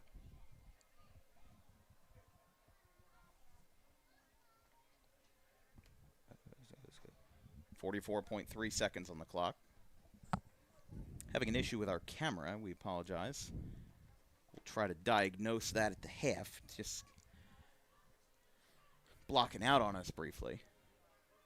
Might be a bad cord. We'll have to look at it at the half. It's like if you have a cat or a dog at home, if you got a cat that keeps throwing up, you want it to just stop, and you're like, okay, you're fine, just don't move. If you move the blue cord, the camera's going to cut out. 1st and 10, inside the red zone. They send Correa in motion. Negron drops back. Offensive line unable to hold up. A late flag comes in as 2 tacklers come in for the Tartans. That was number 11, Micah Josiah Whiters-Cook. Maybe another hold here. Yeah, there it is. It's about, the 5th or 6th holding call tonight? Can't escape it. But again, early in the season, you're going to see a lot of holding calls because these teams are a little bit less disciplined and a little bit less experienced. Especially, this is week 2. Highland and Pennsauken both played week 0 games. And what you're going to see is these teams, a lot of these players on both sides, you're going to see it with every team pretty much. You're going to see a lot of turnover. And you're going to see a handful of linemen on each side. You're going to see a handful of wide receivers, defensive backs that are new. They're not new to football, but they're playing varsity for the first time. Varsity rules obviously apply, but you have to think about these referees are a lot more experienced, and they're gonna catch a hold a lot quicker. Negron, high, deep, incomplete, and a collision at the back of the end zone. The intended receiver looked like it was Blaine Johnson on the far side of the field. Negron with a high throw. He basically launched that one straight into the stratosphere. And his intent was in the back of the end zone. There's a Highland player that has a cramp. And unfortunately, he's not far enough away from the I mean, he's in the back of the end zone anyway. It would be a different case if he was on the sideline. But because he is in the field of play, they'll have an injury timeout for that player. We'll take a quick break. 25 seconds left in the first half. Couple of passes for Nazir Negron, no good. And it's 14-8.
closing in at the end of the first half here at Vince McEnany Field. Negron, he is backpedaling, looking for the screen. He's got it. Dumps it off right side, and he's got room. He's got a couple of blocks. He is down. It will be a first down, but we have a hold that's going to bring this party back. Man, oh, man. Too good to be true on the reception by Williams. Got it within the 5. Ooh, he's clutching at his right hand. He got off the field, but he immediately took his helmet off. And there's also another Highland player down. A lot of cramps today. It's today, according to our laptop, 74 degrees and mostly sunny. Now, I will remind you, this time last year, we had a game in the first week of September with a temperature of 93 degrees. And that game had a lot of cramps. But I always call week 0 of the regular season, which is the last week of August before Labor Day, cramp week, because the players aren't properly hydrated yet. And I mean, listen, I get that they're doing a lot of physical activity out there, but I'm just like, I mean, that's at least the third time this drive that we've seen cramps. Seemed like a couple of players got banged up. Again, Williams receiving attention by the medical staff here at Pennsauken. They are led by 17th-year head coach Clinton Tabb, assisted by Anthony Brunetti, Ketshwayo Bird, who is the boys basketball head coach at West Hampton Tech. William Cream, Vamir Jenkins, and Terrence Johnson, their assistants. And then I do have a correction. It was Sean Daniels' second year as head coach. They only had one win last year versus Clearview, who went winless at 0-8. Pennsauken closes their regular season at home versus Clearview on Friday the 24th of October. That game is available on our Dan Wilkins Broadcasting fan vote game. It'll be our third year doing it. What was the first fan vote game that we did back in 2023? Was it I can't remember which game it was that won that year. I know last year was Gateway at Pittman. Wasn't there one? I remember there was one where wasn't there bot accounts voting or something like that, and you had to redo the vote? Yeah, I had to redo the vote because somebody had put in over 5,000 votes for one team. The wonders of the internet. So after a long delay, we have 15 seconds left. A holding call brings us to 3rd and 11 in what has been, again, a terribly slow second quarter. I'm just waiting for another player to drop with a cramp. I just feel I know it's happening. These guys got to stay hydrated, though. They don't have the Gatorade coolers on the sideline for nothing. We're waiting on the ball to be snapped at this rate. I'm not sure what the delay is. Well, there is a Highland player that was getting assistance, and he is walking out of the back of the end zone. I get it. So I think that they're waiting for him to clear. Right. Because Negron's thrown the ball pretty far a couple of times. What happens if you throw it out of the back of the end zone? Right. You create a Richie Ashburn you have situation. guys with their momentum, carrying out the back. I can get that. Yeah, you don't want to put him in danger. So they were waiting, and now the clock will run. 10 seconds. Here's Blunt. No. Pass to the right side. It is complete. They had two timeouts remaining. No, I think they. Now Pennsauken calls. I thought that was their last timeout because they only had one left, unless Highland called a second one. Not sure, but either way, we'll correspond with that. That was their last one. Okay, so I marked it wrong. That is Pennsauken's last timeout, but a smart time to use it. Chance to get into the end zone before the half. 4.4 seconds.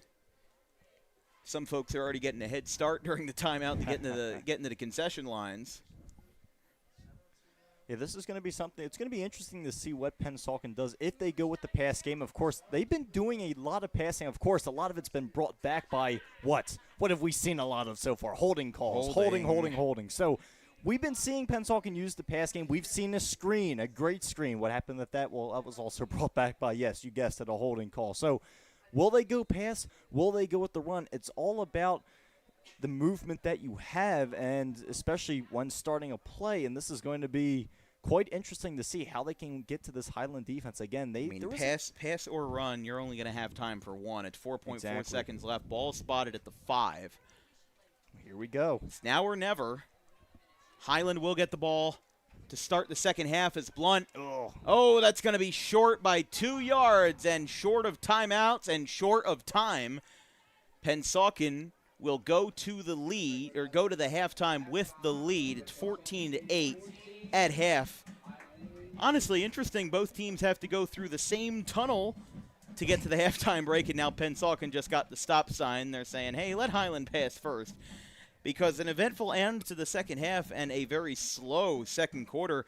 R.J. Blunt is responsible for both touchdowns for Pennsauken. He had an 8-yard rush in the first and a 39-yard rush in the second quarter.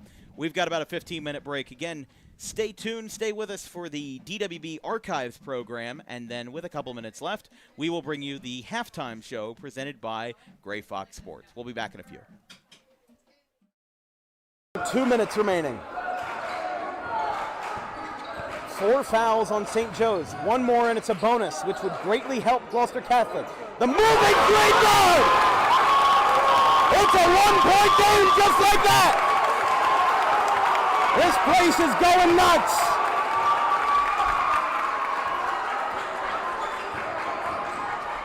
And now a drive to the basket by Spross. He lays it up and lays it in! St. Joe's has 2 timeouts remaining. Gloucester Catholic still has 3. Here we go. Mascaro pulls up. He goes to 3! 6 points! Jack Mascaro has tied the game with 90 seconds remaining.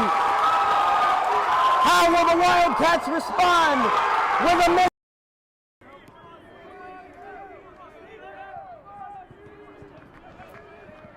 Ryan Nutley, who has 3 RBIs so far, is up on deck as here's a fly ball at the center field, going back to the wall. It is gone! 3-run home run, Steve Schaefer. He rockets one out, and it's 9-2.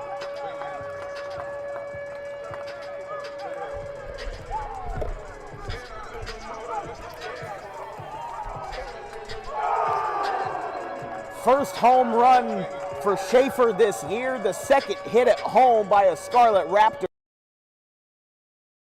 Doubleheader reached first on an error in the first at-bat of Game 2.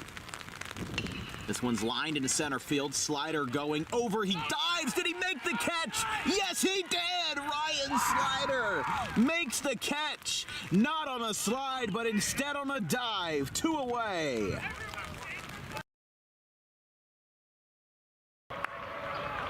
One nothing Red Bank.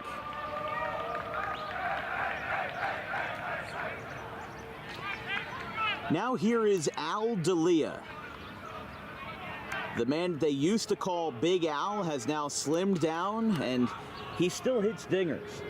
He went viral in 2018 for his catchphrase during the Little League World Series when he was introduced by the ESPN camera crews and was given his standard introduction. He said, "Hi, my name's Big Al, and I hit dingers." And that sentiment still holds true today. He had his first career high school home run versus Rumson Fairhaven in their opening game of the campaign last week. There's a swing and a miss, 0-2. But D'Elia, kind of a folk hero for baseball players who just want to hit the ball far and have fun while doing it. The poster child now is the poster big fella. Fly ball right center field. This is going to be a sac fly. Taken in by Terranova, and Big Al might not hit dingers, but he certainly drives in runs. It's 2-0.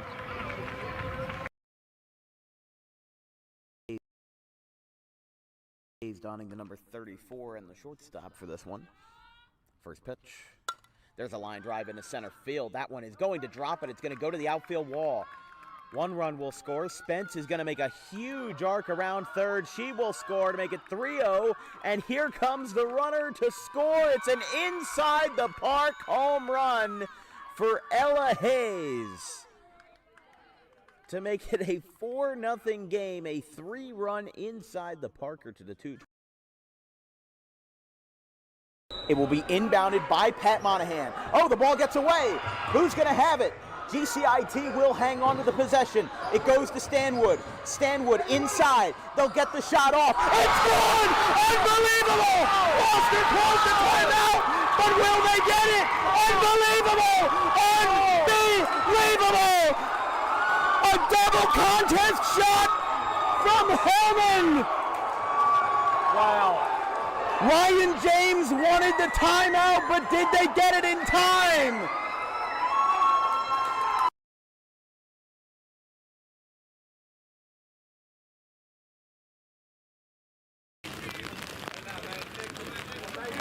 Excuse me, Goldberg is a shortstop tonight, but he had a 400 average in 2023 as a junior. A homer in each of his sophomore and junior campaigns, 331 career mark and a 430 career slugging percentage. And speaking of home runs, there's a fly ball to left, and it's gone! Devin Goldberg answers on opening day with a first pitch rocket to left, and it's 1-0 Bridgewater.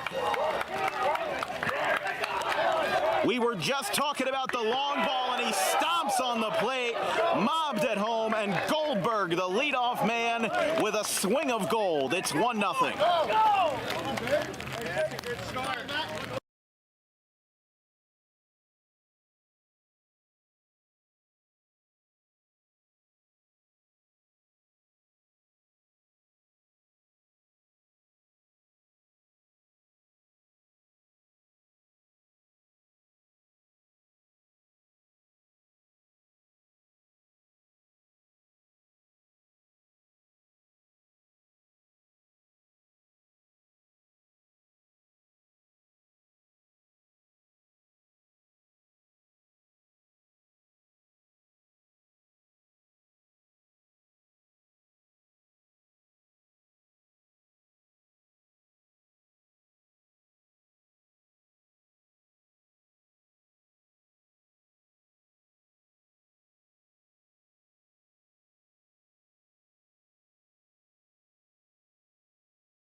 Halftime break here at Vince McEnany Field. Speaking of Vince, I've got Vincent Folk to my left tonight. 14-8 Pennsauken at the half. An interesting first half indeed. Only saw one score in the second quarter. It was a frustratingly slow second quarter with a lot of cramps. We had about 20 cramps. We had about 15 flags, and we had a partridge in a pear tree. And we have had a interesting first 24 minutes. We now turn to the third. There have been good and bad sides for both teams tonight. Yep. I think Highland has definitely been a lot better than they were in their first two games of the year, and Pennsauken looked better than they were yesterday. But again, you're not facing a top 10 team like Washington Township or a top 5 or 3 team like Winslow. So when you put those factors together, these two teams coming off of shutout, devastating, huge losses last week, they now come together and they find a way to make what has been a pretty good football game so far. Yeah, it's been interesting at that. I mean, this first half, especially to really be particular, the first quarter was kind of, let's just say it was kind of long, and it felt like, second quarter was longer. Yeah, the second quarter was definitely longer. And at the beginning of the game, let's just say we had trouble getting out of one specific side of the field. From the camera, the left side of the field was where most of the action was happening. But it was just a lot of penalties. When one team started to get going, next thing you know, a holding call would drag them back. And then another one, a false start would happen. Offsides. I mean, we saw plenty of different penalties. I mean, to start off, of course, Pennsauken was able to get it, but then naturally Highland. Surprisingly, yes, Highland had the lead for the majority of the first half. A lot of people thought, Pennsauken, knowing their running game, would come in and probably run all over Highland. Highland did a good job keying in on the run game, and it's something where, again, one of the best rushers probably in South Jersey at this time was really showing up in the end of the second quarter, of course. So this is going to be a big question. Can Pennsauken continue to keep it rock and rolling with Randall Blunt, of course? We saw some action out of the passing game. We saw Pennsauken switching up the playbook a little bit, going with the pass. We saw some good screens that happened, of course, not to mention the hold kind of brought that back a little bit, right? But Pennsauken was able to get the lead back from Highland the remaining 3 minutes of that half, and now they lead it 14-8. Of course, they were able to get the 2-point conversion to get it back to a nice, comfortable 14, but this is going to be the big question. I mean, Highland is nowhere near out of this. They only scored 8 points coming into this game for the past 2 games that they played. They have 8 points currently now. Right. So they already started this game off better than their previous 2, right? This is going to be interesting. Can Highland stick with them? Pennsauken's going to want to continue their offensive momentum, but can Highland stick with them on defense? Can they continue the key in on that run game? And can they continue to hold the line, clog up those gaps? It's going to be a big question. I think we're in for an incredible second half of football coming up. Well, Pennsauken is going to have to control the ball. And, again, R.J. Blunt has last year it felt like R.J. Blunt was very much a one-trick pony. It felt like that was the only guy that this team had confidence in rushing to. This year, Negron has been going to the air more. I believe he only had 35 passing attempts in all of his junior year. He come back now, and he now has some receiving targets he can find. We saw Sanabayana get a couple of looks downfield. Joshua Williams has had a couple of plays. Zion Long, Nathaniel Correa. The list goes on, but they are diversifying that offense, and that's really going to help them. They got within 2 yards of the end zone when the first half ended, and they are now going to start the second half with the ball. Highland's going to kick this one off with Dawson Rambo. So it's going to be interesting to see what we have in store for the next 24 minutes, 12 in the third, 12 in the fourth, and it is still, for the first time since week 0, it's anybody's game. Because this is our, let's see, we had 4 in week 0. We had 3 in week 1. This is our 8th game of the year, and we've only had one that was a one-score game, and that was Clayton Collingswood back from Friday, August 29th. So we've been waiting for a good football game. We're looking for a treat tonight. We might. I mean, I don't know. I don't know. Yeah, I may have just jinxed it now. Look at me. Yeah, I don't know. You might want to look back at this halftime tape when we're done. But we're going to take a quick break, flip this camera around, and we've got 24 minutes of WJFL Freedom Football coming your way. Highland 8, Pennsauken 14 at the half.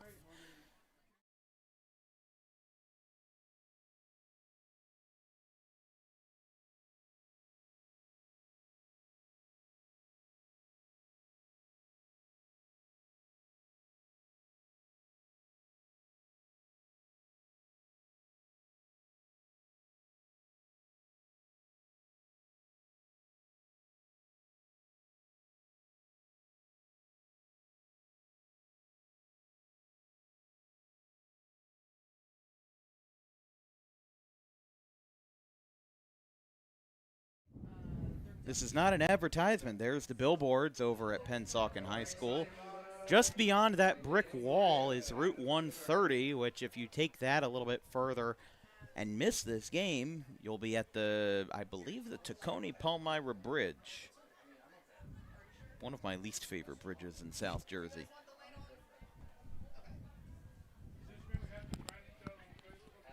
I don't know if it's possible to just turn on your half. I don't know if it's possible to just turn on your half of the lights. I'm not sure. We'll figure it out. Return by Pennsauken. Couple of tackles broken by Sanabayata. He's going to get to the 40. He's got the last man in Rambo. He's past midfield. He is down at the 40. And a 50-yard return by the Indians. That momentum carried over after the break. And they'll have a first down in enemy territory, opposing territory at the 40-yard line as a masterful return. Jabari Sanabayata and Pennsauken, again, just 2 yards short of the end zone to end the first half. They now get the second half in the third quarter. Started out with a bang in a 14-8 one-score game. We'll see what they have in the shotgun. Great snap read by Highland, but we do have a flag coming in. That snap read might have been too quick. No, they call a false start.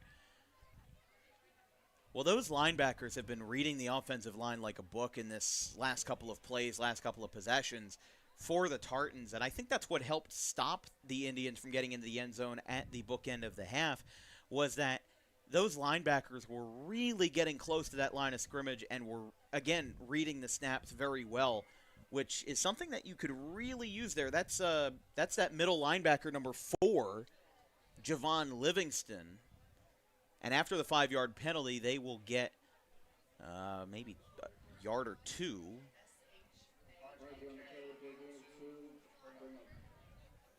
It's the 43-yard line, 2nd and 13. And if you're coming in from the Phillies game because they're down 4-0 right now, if you want to get your mind off of it and watch some WJFL football, I don't blame you. But they won 3 of 4. I can't be too angry. The game's not over yet. No, it's the top of the first inning over in Philadelphia. But that's it, and it's some Phillies fans turn off the TV too quickly. Here's Nate Correa. Pass over the middle, spins, breaks a tackle, and he is wrestled to the ground. That is, again, the middle linebacker, Javon Livingston. Now, he is not listed as a linebacker. He's just listed as ATH, athlete. And I love players like that. He's the only one besides Greg Wright that I see on the roster listed that way. Highland is not a small school. They are on the upper edge of Group 2 and the Group 3, and a lot of their sports have been classified as Group 3. And now that they're back at 3rd and 10, what I really like is that, listen, they have a very good way of distributing their athletes. We've seen a lot of receivers get targets downfield.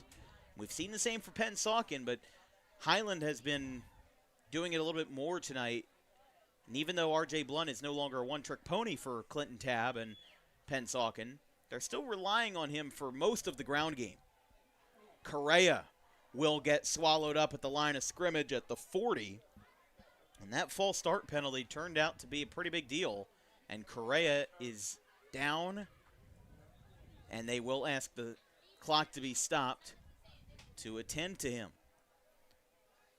He's going to get up. He just needed a couple extra seconds, not putting weight on that right leg. And he immediately goes down on the near sideline. So 4th and 9. They gained a yard. They're at the 39. And if you're Pennsauken here, I do not see the special teams unit on the field. But at the same time, the special teams unit and the kicker and punter is Nazir Negron, the quarterback. On this type of situation, you are on the other side of the 50, but how many times have we seen it tonight where a big play has happened and then yet only to be kind of put to sleep on that entire momentum for it? So it looks like now they are going to – you're on 4th and 9. It looks like they're going to punt. It's going to be, I believe, I think that is Parker back to return. A little bit of a short punt. It's going to land at the 15. And it'll be picked up by Pennsauken, Zion Long, the junior cornerback and wide receiver. And Highland will take over inside their own 20 for their first drive of the third quarter. It is a nice night here in Pennsauken, 71 degrees. It's just going to get better and better throughout the months of September. You know, I'm going to be doing my first basketball game in early December, and as I'm walking my equipment into the stadium, I'm going to think to myself, where did we go wrong? But honestly, it's not going to get below 77 for the next 10 days. I'll take it. It's going to be 79 tomorrow in Pennsville, 80 tomorrow in Audubon. After that, I got a concert to go to in Connecticut. I'm going to be feeling good this weekend. Highland at their own 16-yard line, getting a little bit of action from the marching band. Haven't heard much from them tonight. I think that's why That's why I thought that the atmosphere felt a little bit quiet, a little bit subdued, because we hadn't heard anything from the marching band. That's the first time tonight. First time I've at least noticed anything from them. I'll give props where it's due. I can't tell if that is believe that is the Pennsauken marching band and not the Highland one.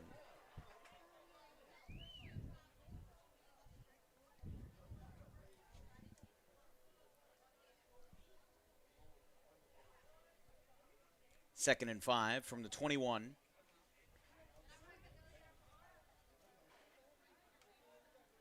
And off at the line of scrimmage, ends up falling short. And that's going to actually knock them back a yard, maybe about a half yard. Third and mid-range.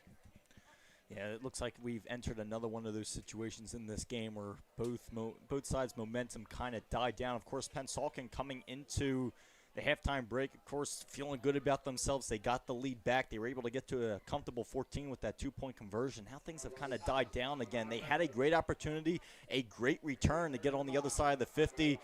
Unfortunately, couldn't get anything there. Now Highland looks like they're possibly falling into the same thing, although this 3rd and 5, it could be the changer right here. Yeah, 3rd and 6 after a rush, and look at that jump. Pretty clear there from Long as the right edge jumps, but because it's 3rd and 6, it won't be enough to move the chains, but it will be 3rd and 1 from the 25-yard line. So not out of the woods for Highland, but I would say rather close.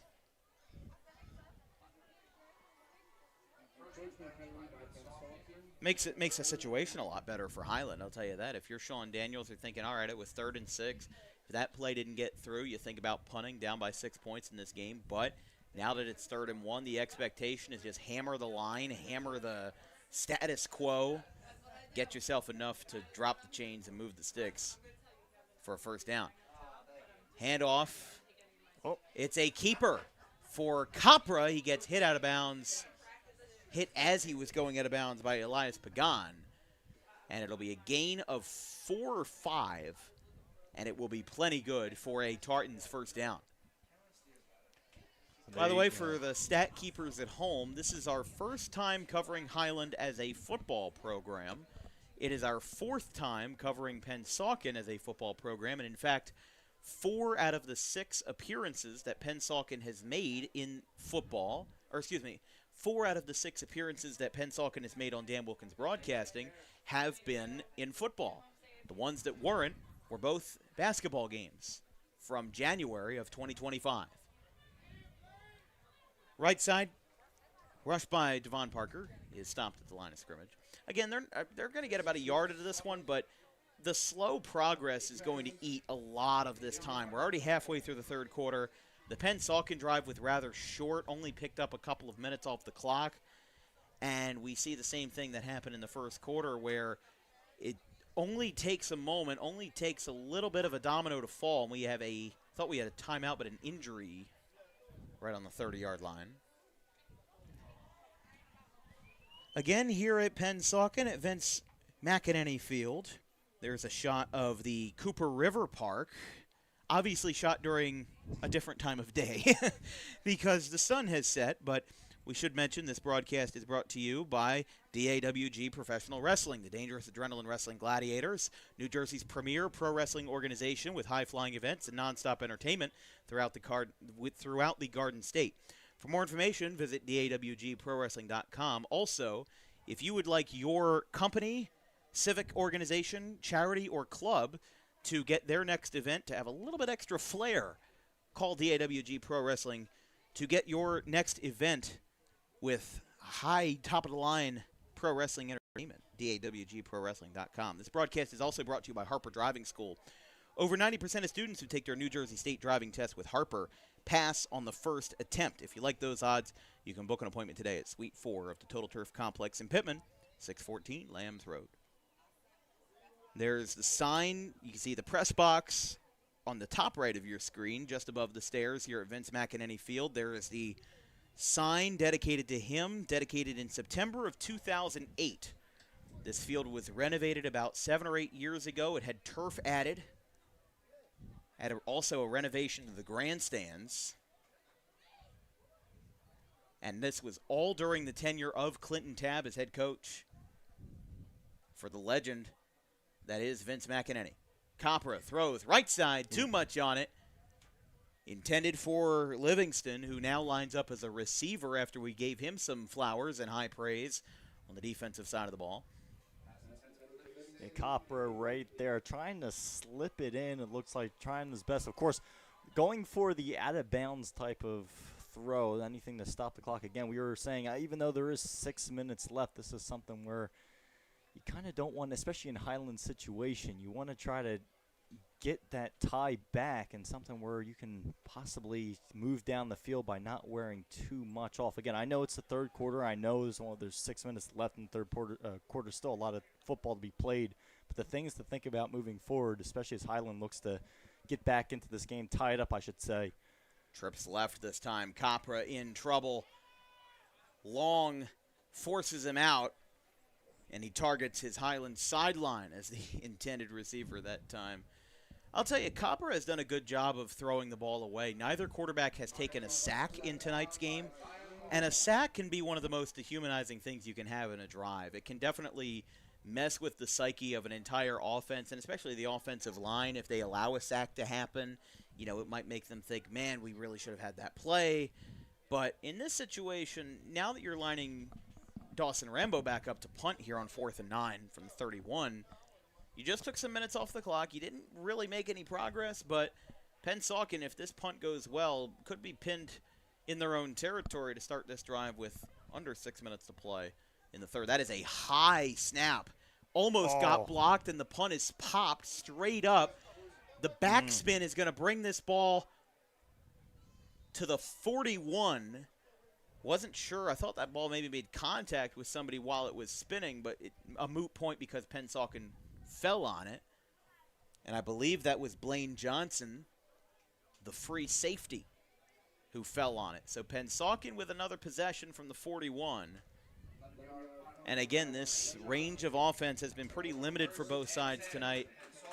Neither team has gotten very far, and obviously midway through the third quarter, nobody has gotten into the red zone, but Pennsauken now has their first chance of doing so. But what I will say, no turnover on downs, no fumbles. The ball control has been very good. It's just a matter of getting it all together. Blunt snuffed behind the line of scrimmage.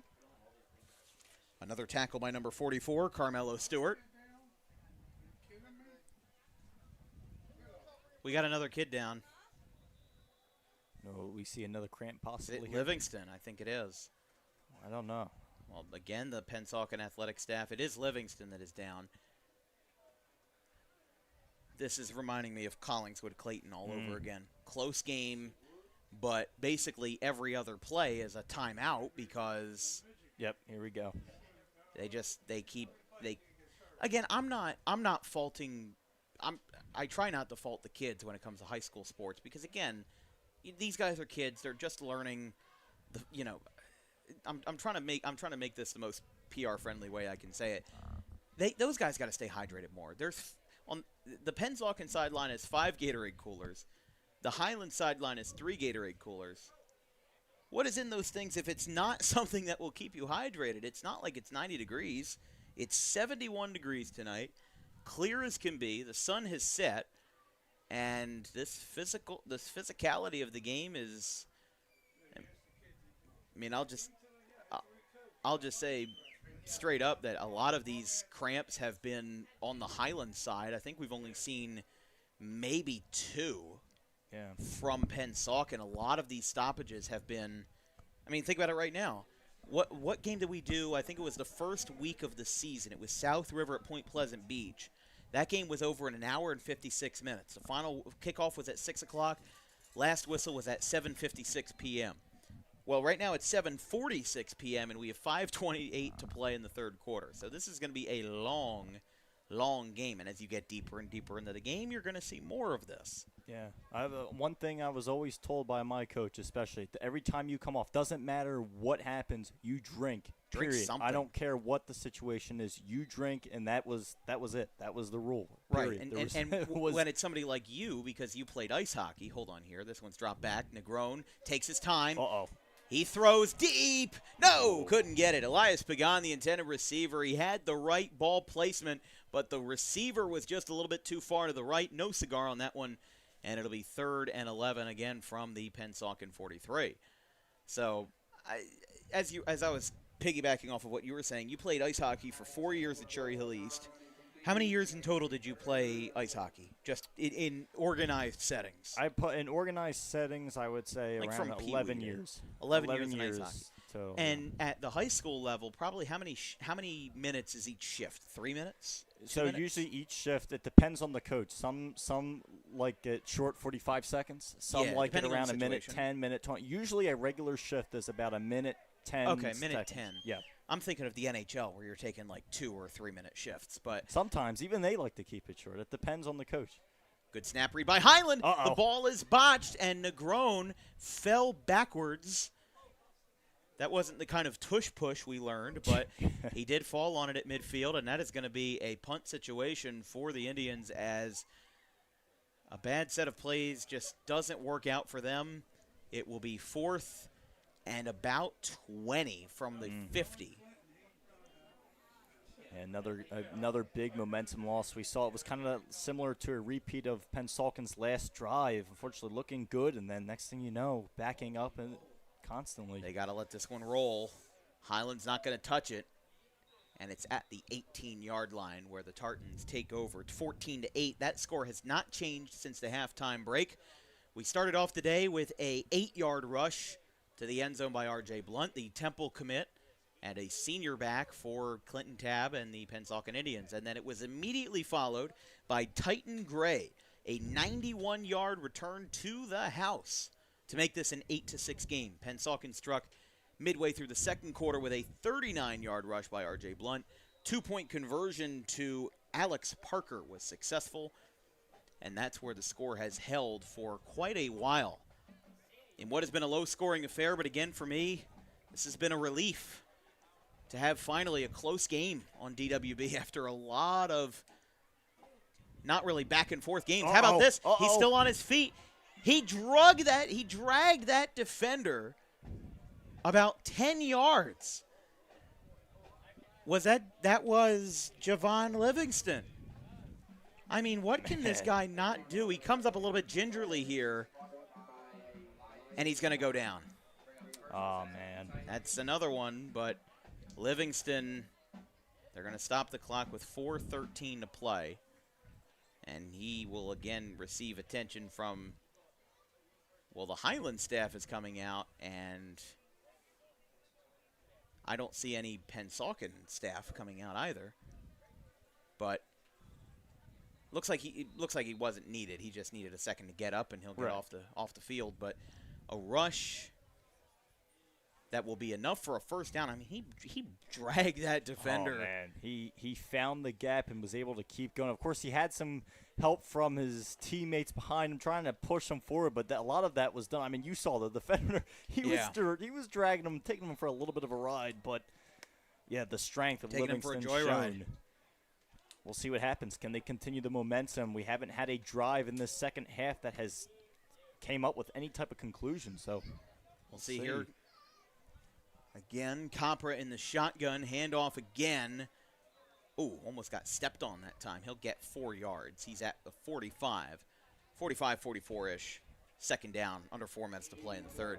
Point being, though, even though Livingston had to be off the field for that play, he returns here, or at least I think he's going to return on the field for this next play. Either that or it's just going to be a short break. Point being, even though he had to get an injury stoppage on that play, that is an impressive showcase. And if I'm Sean Daniels, I take that image in my mind and say, yeah, I think we should put him on the field more. Now, he is on the sideline for this play. Low snap. You can see here he just gets snuffed behind the line of scrimmage. They were at 2nd and 7, and now they get knocked back for a loss of 5. No, loss of 3. They only put this at the 10, or 10 yards to the first down from the 41. It'll be back to 3rd and 10. And again, if I'm Sean Daniels, I see, okay, that run failed. What has worked? Put basically the second coming of beast mode on the field for at least our purposes, and let them eat. Let them, let the big dogs eat. And that's exactly what we've seen from Javon Livingston. He has been somebody who has been such a dark horse on every side for Highland. He's made tackles. He's had incredible football IQ as a middle linebacker. He's lined up for plays as wide receiver. He's once again in the backfield. Pitch to the left. Spinning. Oh. Firing up to midfield. It's a rush by Zion Brockenborough.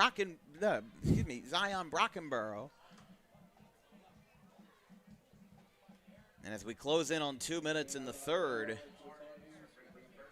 that'll be plenty good for a Highland first down. Slowly but surely, when you have the ball and you're in this juncture in the game, the clock is in your control. You can end the third quarter and still have a lot of field to play, and you can chew off a lot of time in what is almost certainly going to be a low-scoring affair tonight here in Camden County and here at Vince McAnany Field in Pennsauken. Even if Highland scores, it's a 14-14 game automatically. PAT could make it 15 or 16-14. Which I think would have to be DWB scoregami. I'll tell you that. That's a rush up the middle. Oh. That was a rush by another player listed as an athlete, Greg Wright. Referee's calling for a face mask here. Oh, never mind. Oh, face mask. Defense. There was somebody up in the middle there who was calling for a face mask. The gentleman who is spotting the ball now. And they will move this along. So a defensive face mask puts them at the 36. And that'll be, and again, with it being a face mask, automatic first down for Highland with under 90 seconds to play in the third. Should note to my left is Joe Cermiglio working the clock tonight. He did but my first ever game that I was announcing back when it was for NFHS Network for Audubon back in 2021. When I was a sophomore in high school, Joe worked it was an Audubon game. Back when, again, it was very early my sophomore year of high school. And it's always a delight to have him back in the booth here. I mean, we run into so many different officials that work with us in the press box, and there are not many who give as good of an insight into the game as Mr. Cermiglio. We've got 35 seconds left in the third quarter. At the 36-yard line, 2nd and 6. Capra pitched to the right. He's got room, and it looks like he's got a first down on the rush by Wright. So now that Livingston has kind of been out of the picture here, Wright has been getting more of the carries. Brockenborough has been considered as well, and with 15 seconds left, they will move the chains. They will move the sticks up to the doorstep of the red zone at the 23-yard line. And with 7 seconds left, they'll run trips left. Maybe they'll get it off in time. Quarterback is facing the scoreboard, so they know how much time they have. They do get the rush off, and Elijah Capra does get a yard. But at the end of the third quarter, we've got a scoreless third frame here at Vince McAnany Field in Pennsauken. It was a long first quarter, it was a long second quarter, and the third quarter might have been the longest of them all. And for all of that, 0 points on the board.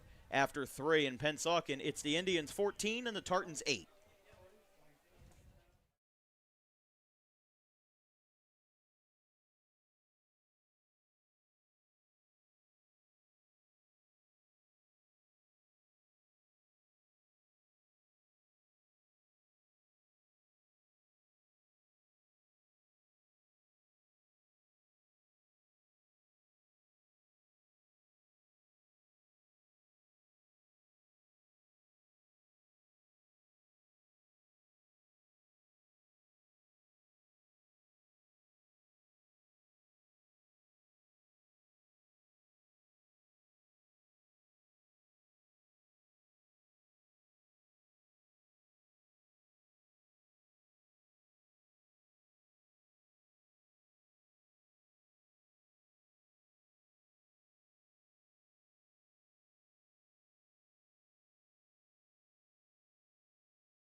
Fourth quarter ready to go. We flip the field, and now Highland in good field position to start this fourth quarter. They are on the doorstep of the red zone at the 23-yard line. I'm Dan Wilkins, joined by Vincent Vogt in the booth, second-year student at Camden County College. He's been doing a fantastic job over at 91.5 WDBK. Yes, there it is. Look at that. I'm not good with radio stations. I know WIP and KYW. That's about it. Well, the important ones. Oh, big hit that time. And wrestled to the ground by Connie Reddick. They keep the peace. And they'll maybe get a yard or two on the right hash. So we were talking with Joe during the break. Again, this is my, 2021 was my first year of, it was the first year of DWB, so this is now 4 years of Dan Wilkins Broadcasting. We will celebrate that on Sunday, October the 4th. We will not have a game, but we will have an hour-long celebration of DWB's 4th anniversary, showing the best of the best and going in almost chronological order of the best moments from Dan Wilkins Broadcasting history, from when I was a scrawny, well, not scrawny, I was, let's just say sophomore inexperienced in high school. Pump fake, reverse, left side, good play. Oh, That's man. going to go all the way to the 5. Fantastic fake that time by Titan Gray. He faked the pitch to the right and handed it to his adversary to the left, Titan Gray. He was responsible for that 91-yard kickoff return in the first quarter. And now Highland, blink and you'll miss it. They're on the doorstep of the end zone. They drop the sticks. 1st and goal. Now the rush by Brookenborough. He is up. He is through. Game tied for the Tartans. Zion Brookenborough, 7 yards to the house on the left side. And a minute and a half into the fourth quarter, Tartans strike for a second time. It's now 14-14 after a scoreless third quarter. Oh, hold.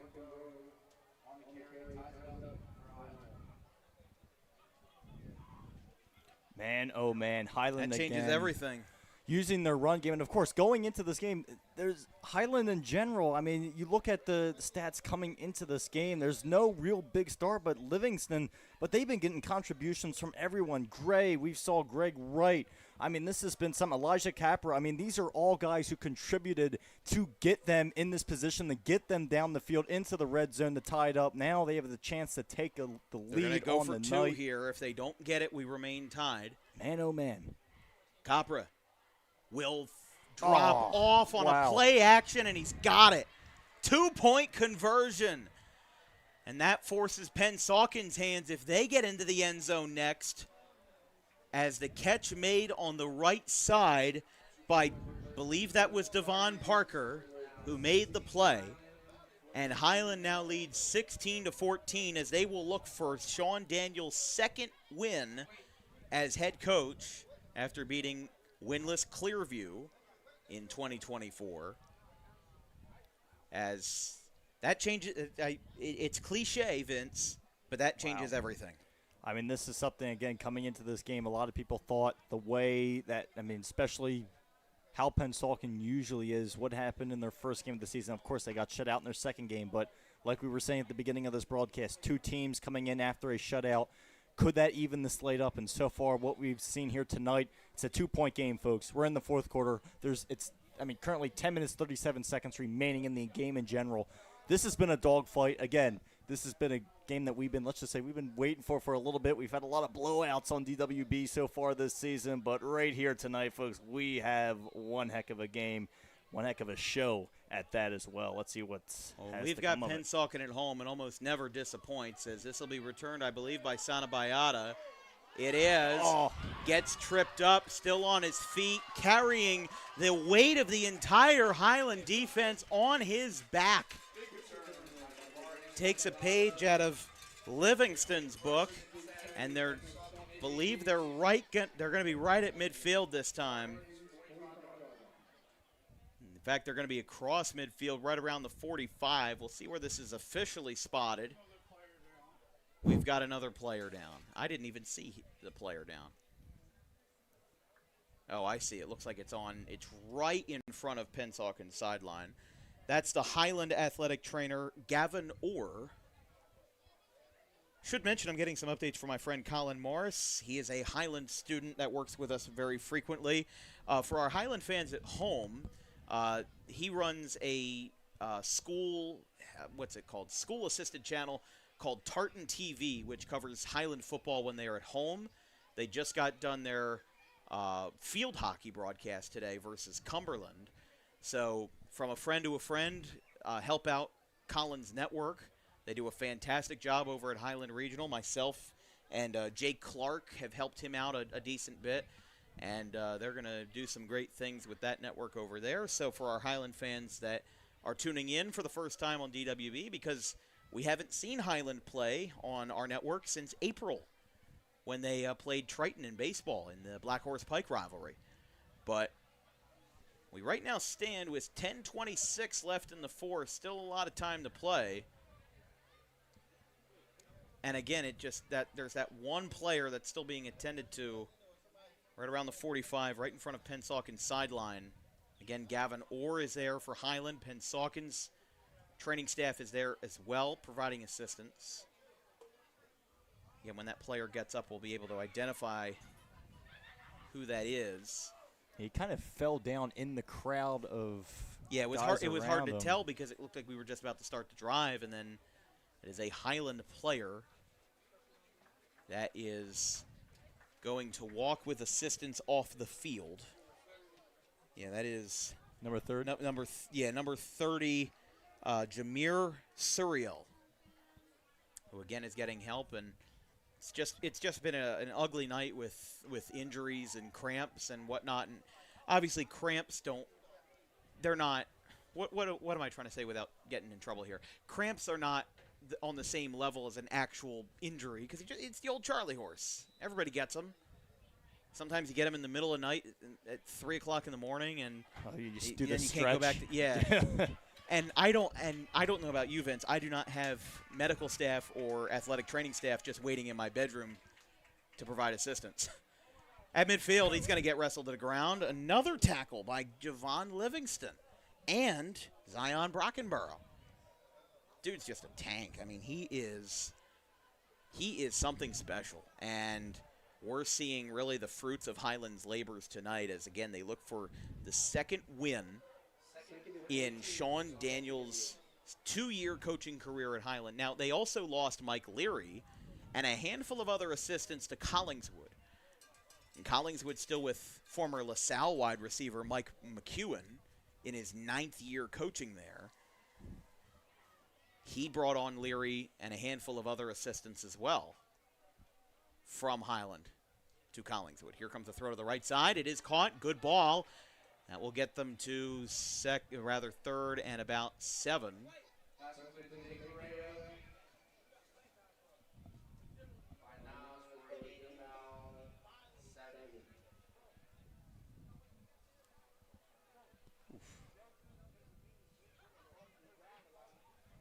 Is that showing up on the video? Yeah, it is. Yeah, it's. I'm trying to see if I'm not. Somebody's going taking a crazy. whole bunch of miscellaneous shots of the crowd, and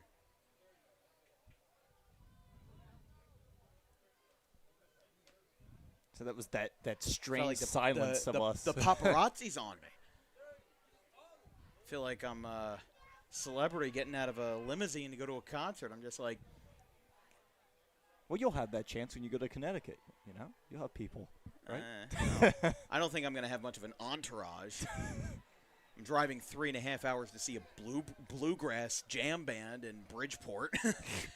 It's not never like, know. It's not like I I'm mean- seeing. It's not like I'm seeing Beyonce or Justin Timberlake. I'm seeing a band with 11 people on stage.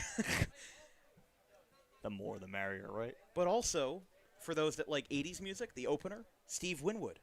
Oh, there you go. He made There you go. Bring Me Your Higher Love. I'm not going to sing on the Well, it's, broadcast. you know, but don't want to scare people. no, I Jeez. don't want to scare people away. It's 4th and 5. But either way, though, it's right now a close game here in Pennsauken. 2-point game. Anything can happen from here on out, and Pennsauken certainly taking a gamble here. And a flag Oh, on man. 4th and 5. The home crowd thinks it's on Highland. Let's see where they put this one. Looked like there was movement on the line, but we will see on which line. Whitecap conferring. Ooh, is it? False start. Oh, man. Oh, that's rough. What have we Now, been I'm not seeing? saying rough as in I disagree. I didn't see anything, but that will now bring them back to 4th and 10. And if you're Pennsauken, 2-point game, I don't know. I don't think I would punt personally here, just because Highland is so good at running down the clock that it almost feels like a sabotage, like a brazen sabotage to punt here. And indeed, Clinton Tabb keeping his guys on the field here. 4th and 10. Negron in trouble. Tries for a diving tackle. He is back. He will not get a first down, but he does get at least some yards. And you can hear the Pennsauken fans. They wanted him to pass the ball. Yeah. But a tough break for Pennsauken, because right now, again, this is not like the NFL where you see momentum stoppages all the time. Highland can right now just rush, waste about 3 to 4 minutes off the clock, and if they can string together, if they can congeal enough first downs, then you're in the clear, right? You're golden. Yeah. And you're going to be fine. And if that happens, you're able to wind down enough time to where the game's over. And if that happens, then Highland's going to go home 1-2 going into week 3.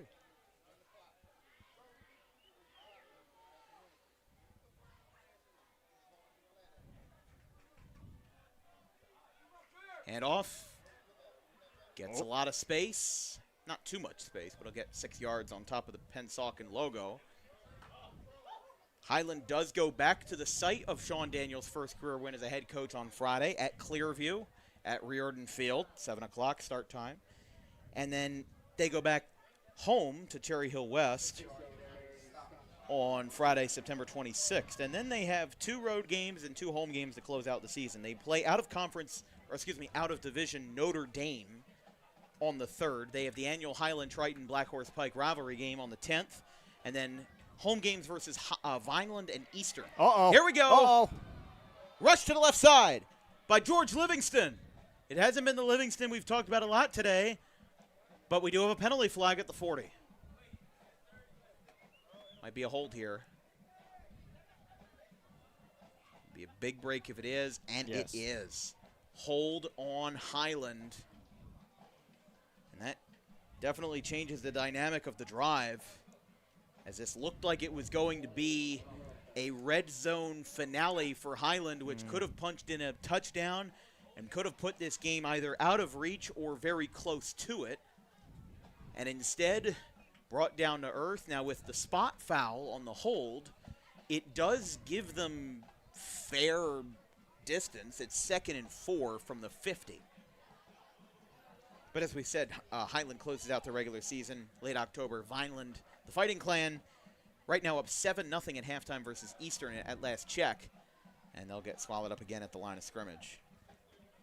Well, Highland right now looking to really go through the lineup again, of course, with rushing. And you already know Livingston is the main rusher that they have, but they've been going all around their lineup. We saw some runs. We saw some rushes by Capra. We saw some rushes by Wright. I mean, this has been something they've been really using the depth of their running back lineup in general, the running back room.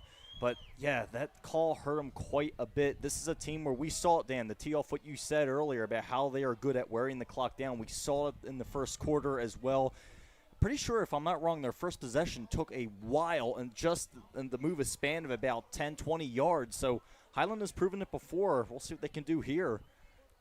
Capra handoff. This will be a first down if there's no flags on the play. It will go to the left side.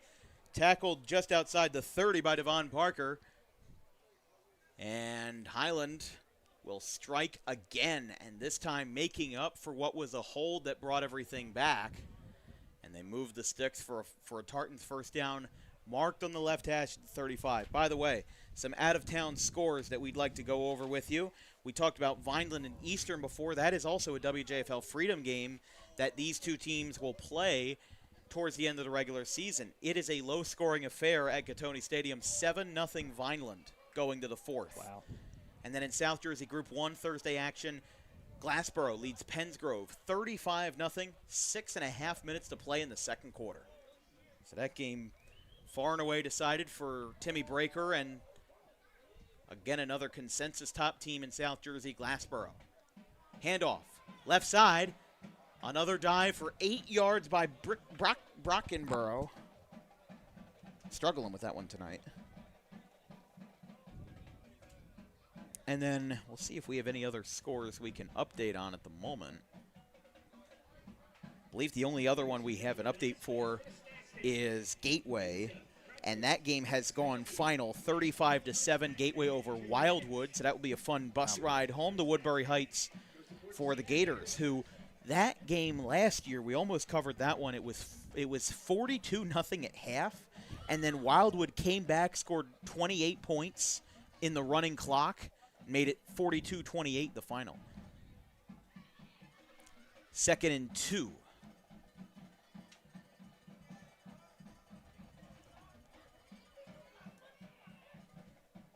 Handoff up the middle. This could be close. Ooh, he may be the whistles finally fly. Maybe a yard short. I don't know if he's going to be short. I mean, I'm just looking at where the hodgepodge is. Wonder if they'll need a measurement. Never mind. There's another player down. Oh. Don't forget, tomorrow we'll be in action in Salem County off of exit 2 of 295 for a battle at Lou D'Angelo Stadium between the Overbrook Rams and the Pennsville Eagles. 7 o'clock kick, and then Saturday, Bordentown at Audubon, 11 a.m. kickoff at Bendorf-Narducci Memorial Field.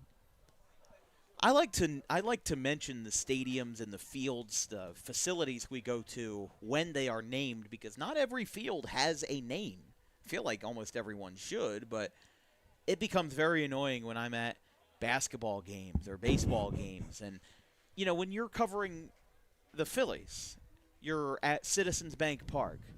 Or if you want to go off of a name, when you're in Kansas City, you go to Kauffman Stadium. And you think about a lot of college stadiums have famous stadium naming rights given to not famous, but notable families in the school's history, or notable coaches. Just like Alabama recently named their field. They didn't name the stadium. That's still Bryant-Denny Stadium, but they named the field after longtime legendary head coach Nick Saban. Man, Alabama fans have got to be going through it this week. But they'll be fine. But my case in point is that, like, this is Vince McEnany Field. Tomorrow we'll be at Lou D'Angelo Stadium. That holds more weight than saying Pennsville Memorial High School, at least to me.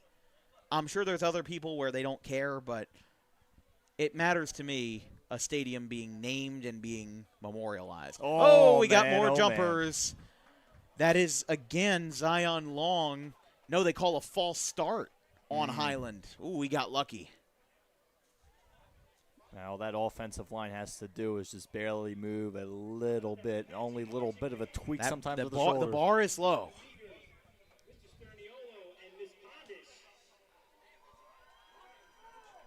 I know some people, when they see penalties like that, they're saying, oh, he barely moved. Well, all it takes is one little it doesn't matter thing. whether you barely moved or whether you did a somersault. You still moved. Especially the centers. And that's the baseline. Yeah, you got to watch the center. He's got to be the guy that has the most poise when snapping that ball. We now go back to 3rd and 5. Another flag comes in on the rush by Brockenborough. Ooh, this will be a big decision maker depending on which side here. Let's see what the Whitecap says.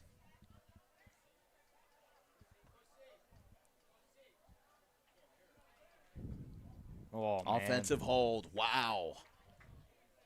Now that could knock them back as many as 10 yards, again, depending on the spot. They will walk this one back to – okay, so they'll walk it back 5 yards to the 35. Yeah, as Highland, the last thing you want to do after coming off a drive, looking like there would be promise at the end, is to only come up short and to start knocking yourself back further and further at your own will. So this is – we've been seeing this a lot this entire game. We've been seeing it again on both sides of the ball. I'm not just – on both sides, period, for both teams. I don't want to just blame it on Highland in general. We've seen it throughout the night with Pennsauken. As you get to a certain spot in the field where it looks like there's promise, next thing you know, false start, holding calls. It's just been constant something with Highland especially. You look them to put this game away. You can't be falling for this, unfortunately. And I get it's early on in the season, but I'll tell you this. We've got 2 minutes, 45 seconds left. It's 3rd and long. It's a 2-point game. This could really go any way. And if I'm Highland, I mean, I don't know. This is going to be interesting here. I think if they don't get it, I don't care what field position you're in. We've got, first of all, Highland's first time out. Tartans taking their first of the half. What I will say is that these next 2 plays could be very interesting. And the reason why I say that is that the clock has stopped. And, of course, I forgot to stop the clock on my end. But 2:23 is left in the 4th quarter. It's 3rd and 15 from the 40. If you get an incompletion on this play, let's say Dawson Rambo goes back out and punts the ball, I'm going to try to go for a corner pin here because I want to put Pennsauken in the worst field position I can possibly put them in. Exactly. With 2 minutes left, force them into a very rushed, very panicked 2-minute drill, and if they don't advance the ball or if they go backwards, you get 2 points. You get a safety. But, of course, we don't know what's going to happen because in high school football, punting is such a question mark. Very few teams have designated kickers and punters. And if they do, even their reliability is not 100%.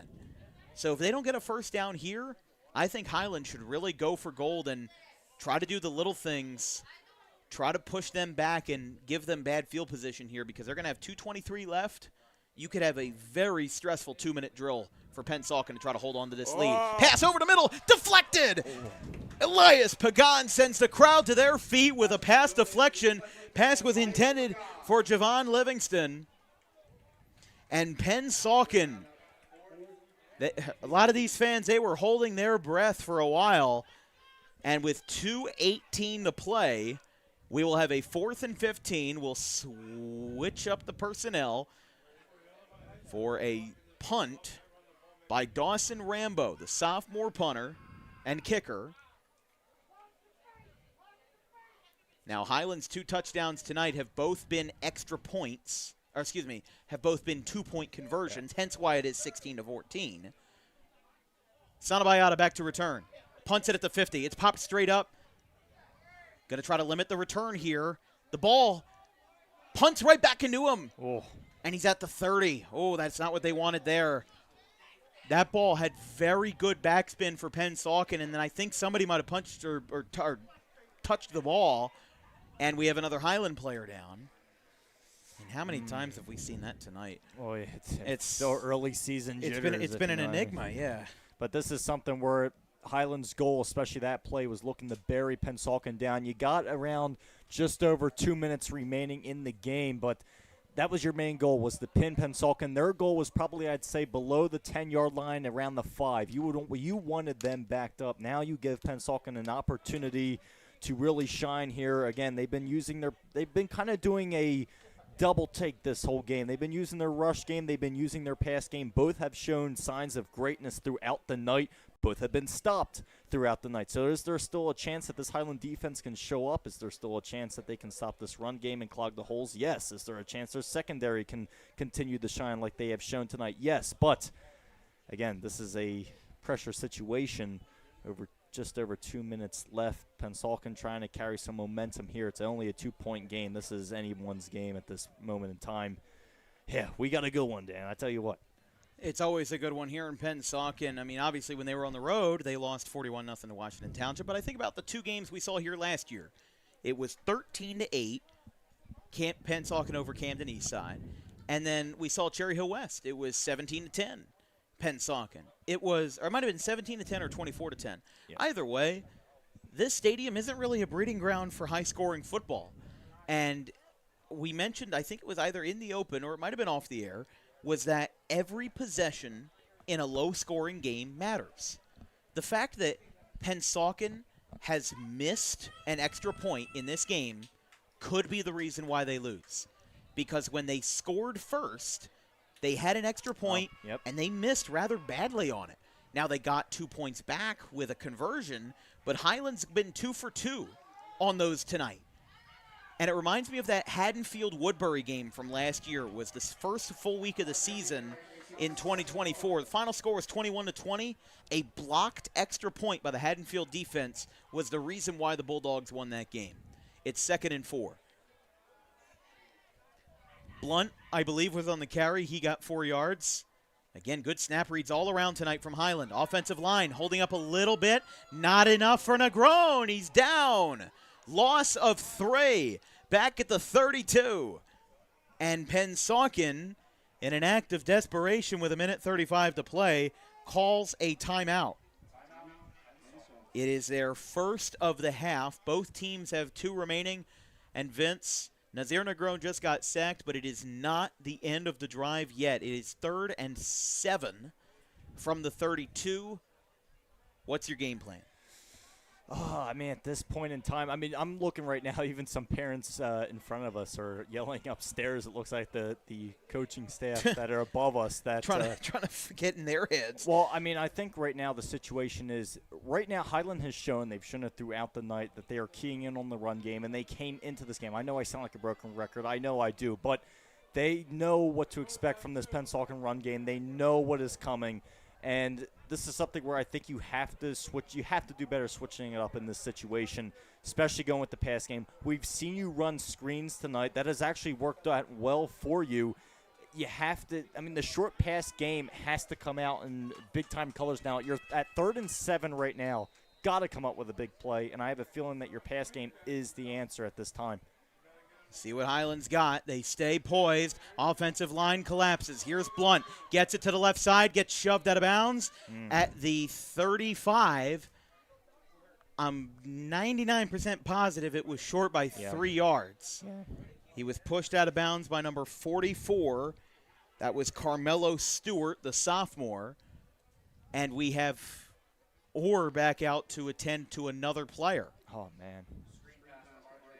I mean, the screen pass was a good concept. And where this is being spotted is on the 37, it looks like. 4th and 1. Yeah, 4th and 1. So they actually spotted that a little bit more favorably than I thought. It's at the 37-yard line. If you're Pennsauken, I think they might be attending to R.J. Blunt down there. I don't see him in the huddle. And again, even if he is just fine and he gets the old Charlie horse, he still has to sit out one play. Exactly. And if you're Clinton Tabb, your thinking was, okay, 4th and 1, rush it to Blunt. Well, now that ethos gets turned on its head, and you now have to give the ball to somebody else. Now, they have diversified the backfield tonight. They have had some successful plays with Jabari Sanabayata with jet sweeps. They've ran it to Nathaniel Correa. They've even had some good passes to flats and slants with Joshua Williams. I think passing on 4th and 1 would be an incredibly obtuse decision. Yeah. But your options might be frayed and they might be limited. Again, I cannot tell based off of who's in the huddle, and I can't tell based off of who is down on the sideline. That could be R.J. Blunt, and if it is, again, even if he is fine and it's just one play, no, it's a Highland player down. Okay. So not that I'm trying not to sound what am I trying to say? I'm not trying to be happy that it wasn't. No. I'm not trying to be dismissive against Carmelo Stewart, but I was thinking that they were attending to R.J. Blunt because I couldn't tell who was in the huddle. And if you can't tell, again, whoever at all levels of football, if you get injured, even if you are completely fine and it's just a cramp, it's just something minor, you still have to sit out for one play. So for Clinton Tabb, he has good news. For Highland, they have bad news that one of their leading tacklers will be out in a crucial play. 1:29 to play. 4th and 1.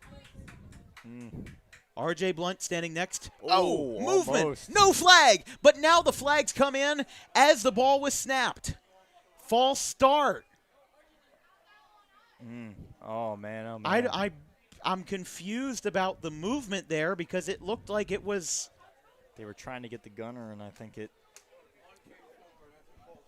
Blunt did come forward.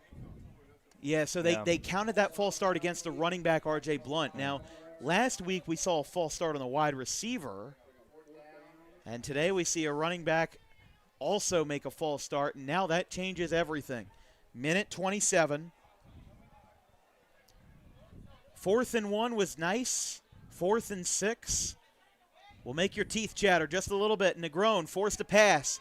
He's under pressure, but it's caught. They're going to get him midfield. Here comes R.J. Blunt. He's still on his feet. He's down at the 40-yard line, flipping the field for 20-plus yards. And R.J. Blunt has brought this Vince McEnany Thursday night crowd to its feet. First down, Pennsauken.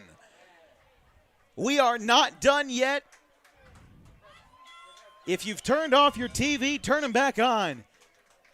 If you've put the kids to bed, put them back, because Pennsauken is at the 40-yard line with 1:19 to play. Blunt got out on the reception as the offensive line was collapsing. Another high snap.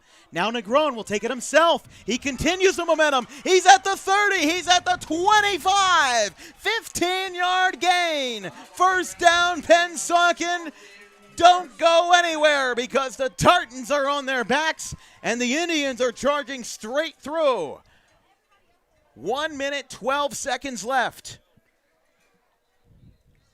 And again, what's been a relatively low-scoring affair now results after 2 plays of 15-plus yards, 30 on a screen pass to R.J. Blunt, and a 16-yard QB keeper. That will be the second timeout called by Highland. We'll take a quick break. 1:12 left in the fourth quarter.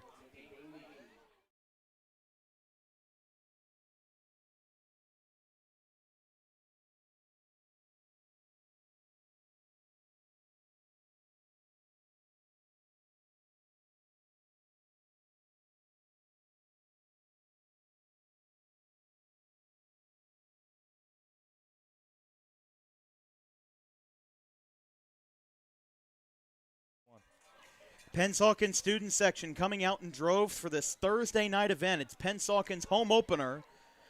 And after a false start on the running back, they now prove everybody wrong with 2 huge plays. Negron stays calm, splits through the middle.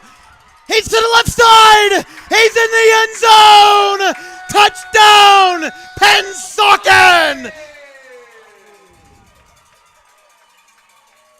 Madness at McEnany. 63 seconds on the board. And Pennsauken, no flags, 25 yards to the house. Nazir Negron, back-to-back keepers. What a play. It's now 20-16. Being able to find the gap. The run game is back alive once again. The offensive line being able to show the gaps. And, hey, he said, you know what, might as well get it done all on my own. He saw the opportunities. He took the opportunities, used his speed, was able to cut to the outside when necessary. I mean, just absolutely incredible keeps. This is, I mean, unbelievable. You don't get much better than that. Oh, man. That shows the mobility that Negron had. Outside of R.J. Blunt, Negron was the leading rusher that Pennsauken had last year with over 200 rushing yards in his junior year. High snap on the 2-point conversion. He will take it, throw to the back of the end zone is good. How about that? Sanabayata might have just said sayonara, and it's 22-16, 6-point game, and Pennsauken's crowd went from maybe a little bit apathetic now to very lively. As the referees are talking things over here, we probably have a flag. No foul. They do wave off the flag after talking things over. And what could have been Sean Daniels' second win as head coach after a 1-win season in 2024, things just got a little bit more complicated. It's 22-16. We'll stay on the air. As again, our next broadcast will be Friday, tomorrow night from Lou D'Angelo Stadium in Pennsville. Just 2 miles from the Delaware Memorial Bridge. It's a battle between Camden and Salem counties. The Overbrook Rams and the Pennsville Eagles, and then Bordentown and Audubon Saturday.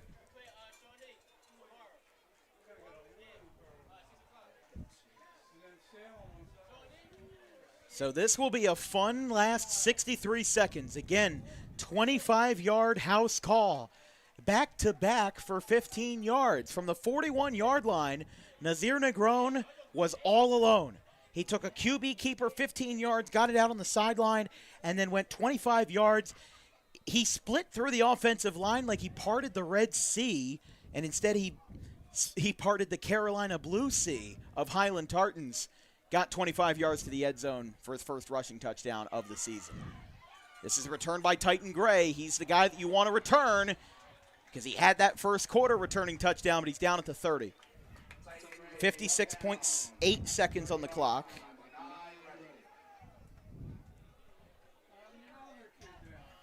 We've got another kid down for Highland. That might be Gray. We'll take a quick break. It is 56.8 seconds left. I'm going to have to drink some water if I've got 8 more quarters of football to call this weekend. The guys in front of us are going to have to drink. The way they're jumping around, these guys are It's a lively crowd in Pennsauken. We'll be right back.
Well, this game has gotten very interesting very quickly.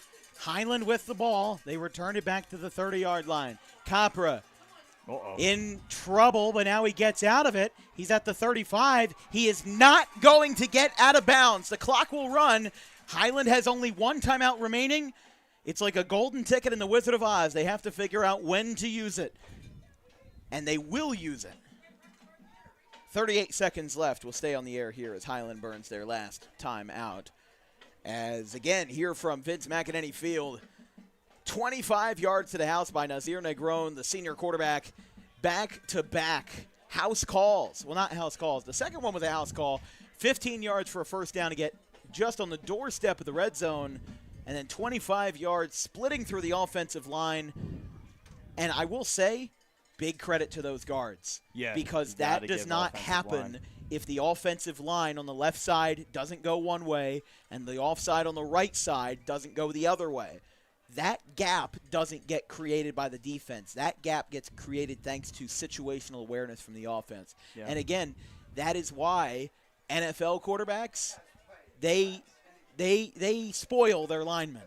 You know, you saw a Christmas last year where Hurts got his offensive line, the golf carts. Christmas time last year, Jalen Hurts got his whole offensive line golf carts, all the beverages you can imagine. They got everything.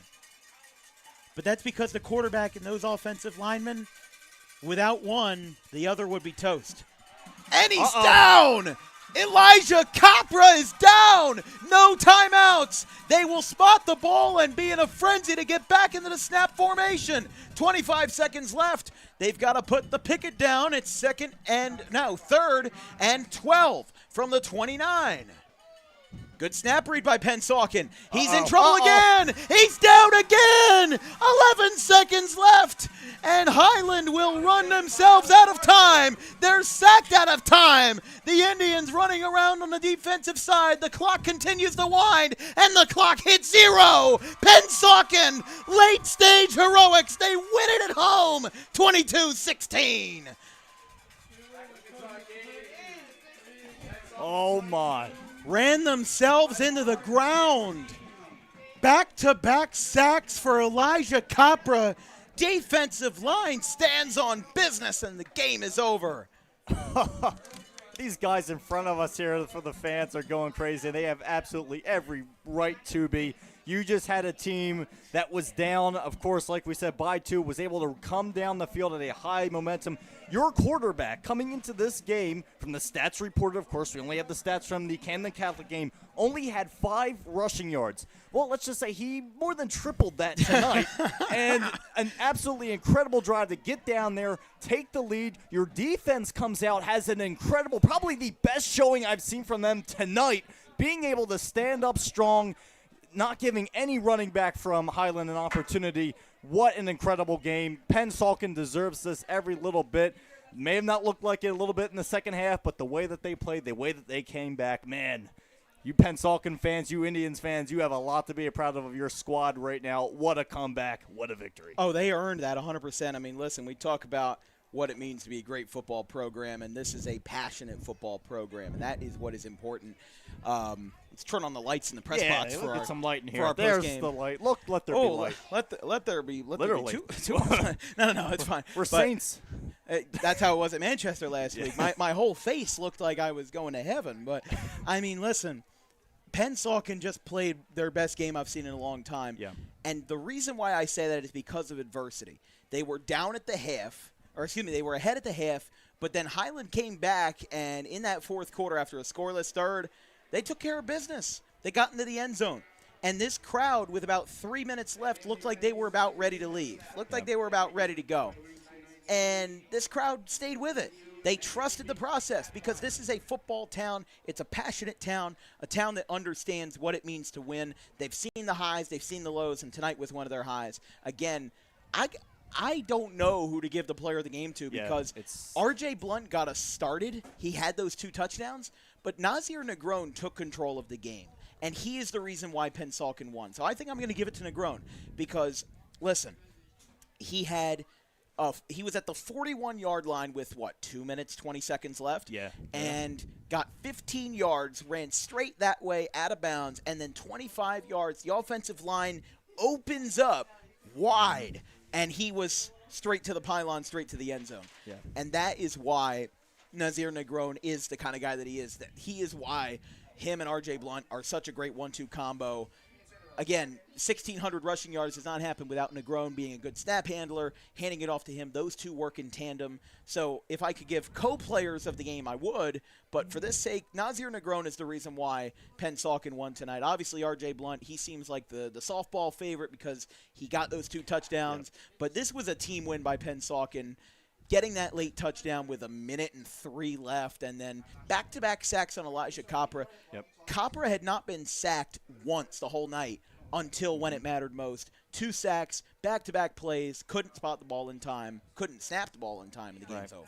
Yeah, I mean, we have to talk about the defensive line in general. They were able to step up, and like I said in my rant there at the end of the game, I mean, that's probably the best I've seen them play all night. They stepped up when they needed to, and not only did they step up, they dominated when they needed to, and this was something where running backs in the running back room, QB room, didn't matter. They took care of all the situations going on with Highland and Pennsauken. Really an incredible night. But when you want to talk about Highland for a second, I mean, I have to say, I think they Highland also fans, played a good game. I think they should be proud of their squad. I mean, the past 2 games that they faced, only scoring 8 points prior to that. Now, I mean, tonight, having 16. Yes, you didn't get the victory. Yes, unfortunately, you kind of gave it up last second.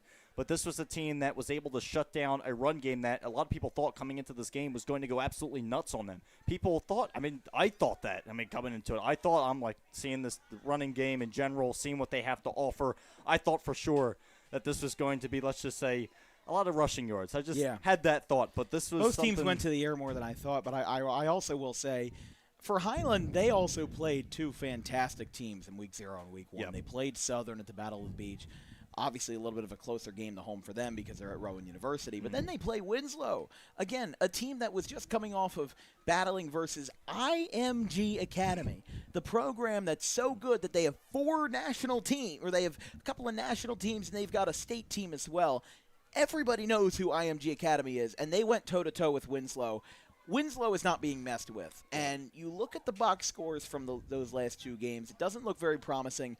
This is what's more representative of Highland football. I'm not talking about the loss. I'm talking about the fact that their quarterback, Elijah Capra, I really liked how he played tonight. He handed it off to a lot of backs and was a really accurate passer. He didn't throw too far. My one critique of Nazir Negron was I thought that they were sending his receivers way too far downfield, and if they had gone for shorter 10, 15-yard passes, that probably would have been more significant than just, going Hail Mary in the third quarter and chucking it downfield as far as you can. Yeah, listen, that air raid offense works in some cases, but they mixed it up so well if you're Pennsauken. Yep. For Highland, though, they played very well. Again, I gave a lot of my flowers to Javon Livingston tonight. So many tackles. He had a sack as a defensive end. He had a couple of receptions as a wide receiver. He had a couple of touches as a running back. He had a couple of pass deflections. He did everything. That is why I will show you on this Highland roster that was provided to us, it is listed ATH, athlete. That's just who he is. It's the best title you could have, right? That is the best title you can have as a player, because that means that your coaches, your athletic staff, they believe in you anywhere. They can put you anywhere on the field. And I'll tell you, if you're Sean Daniels, win or lose tonight, they have a lot of faith in that number 4 player. But I'll tell you this. I think Highland's going to get maybe a good shot at their second win under the leadership of Sean Daniels next week at Clearview. And then meanwhile, Pennsauken, I believe, they might have Cherry Hill West next week. I'm not sure who they may. What's that?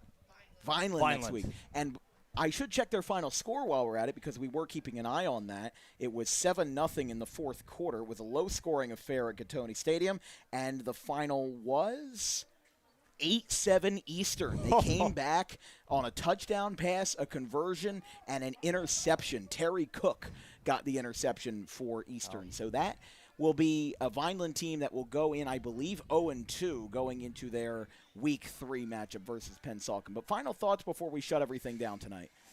Final thoughts were just an absolute dogfight out there. You didn't know which team was going to come up with at the very, very end. This was something where, of course, as we got down to the final 2 minutes, all of a sudden the fireworks lit up. And this was something where the second half of this game, was kind of dead at first. It was something where, Pennsauken looked like they were going to, come into this half, have a great start, carry the momentum. But what did we see a lot of? And it carried over from the first half into the second half.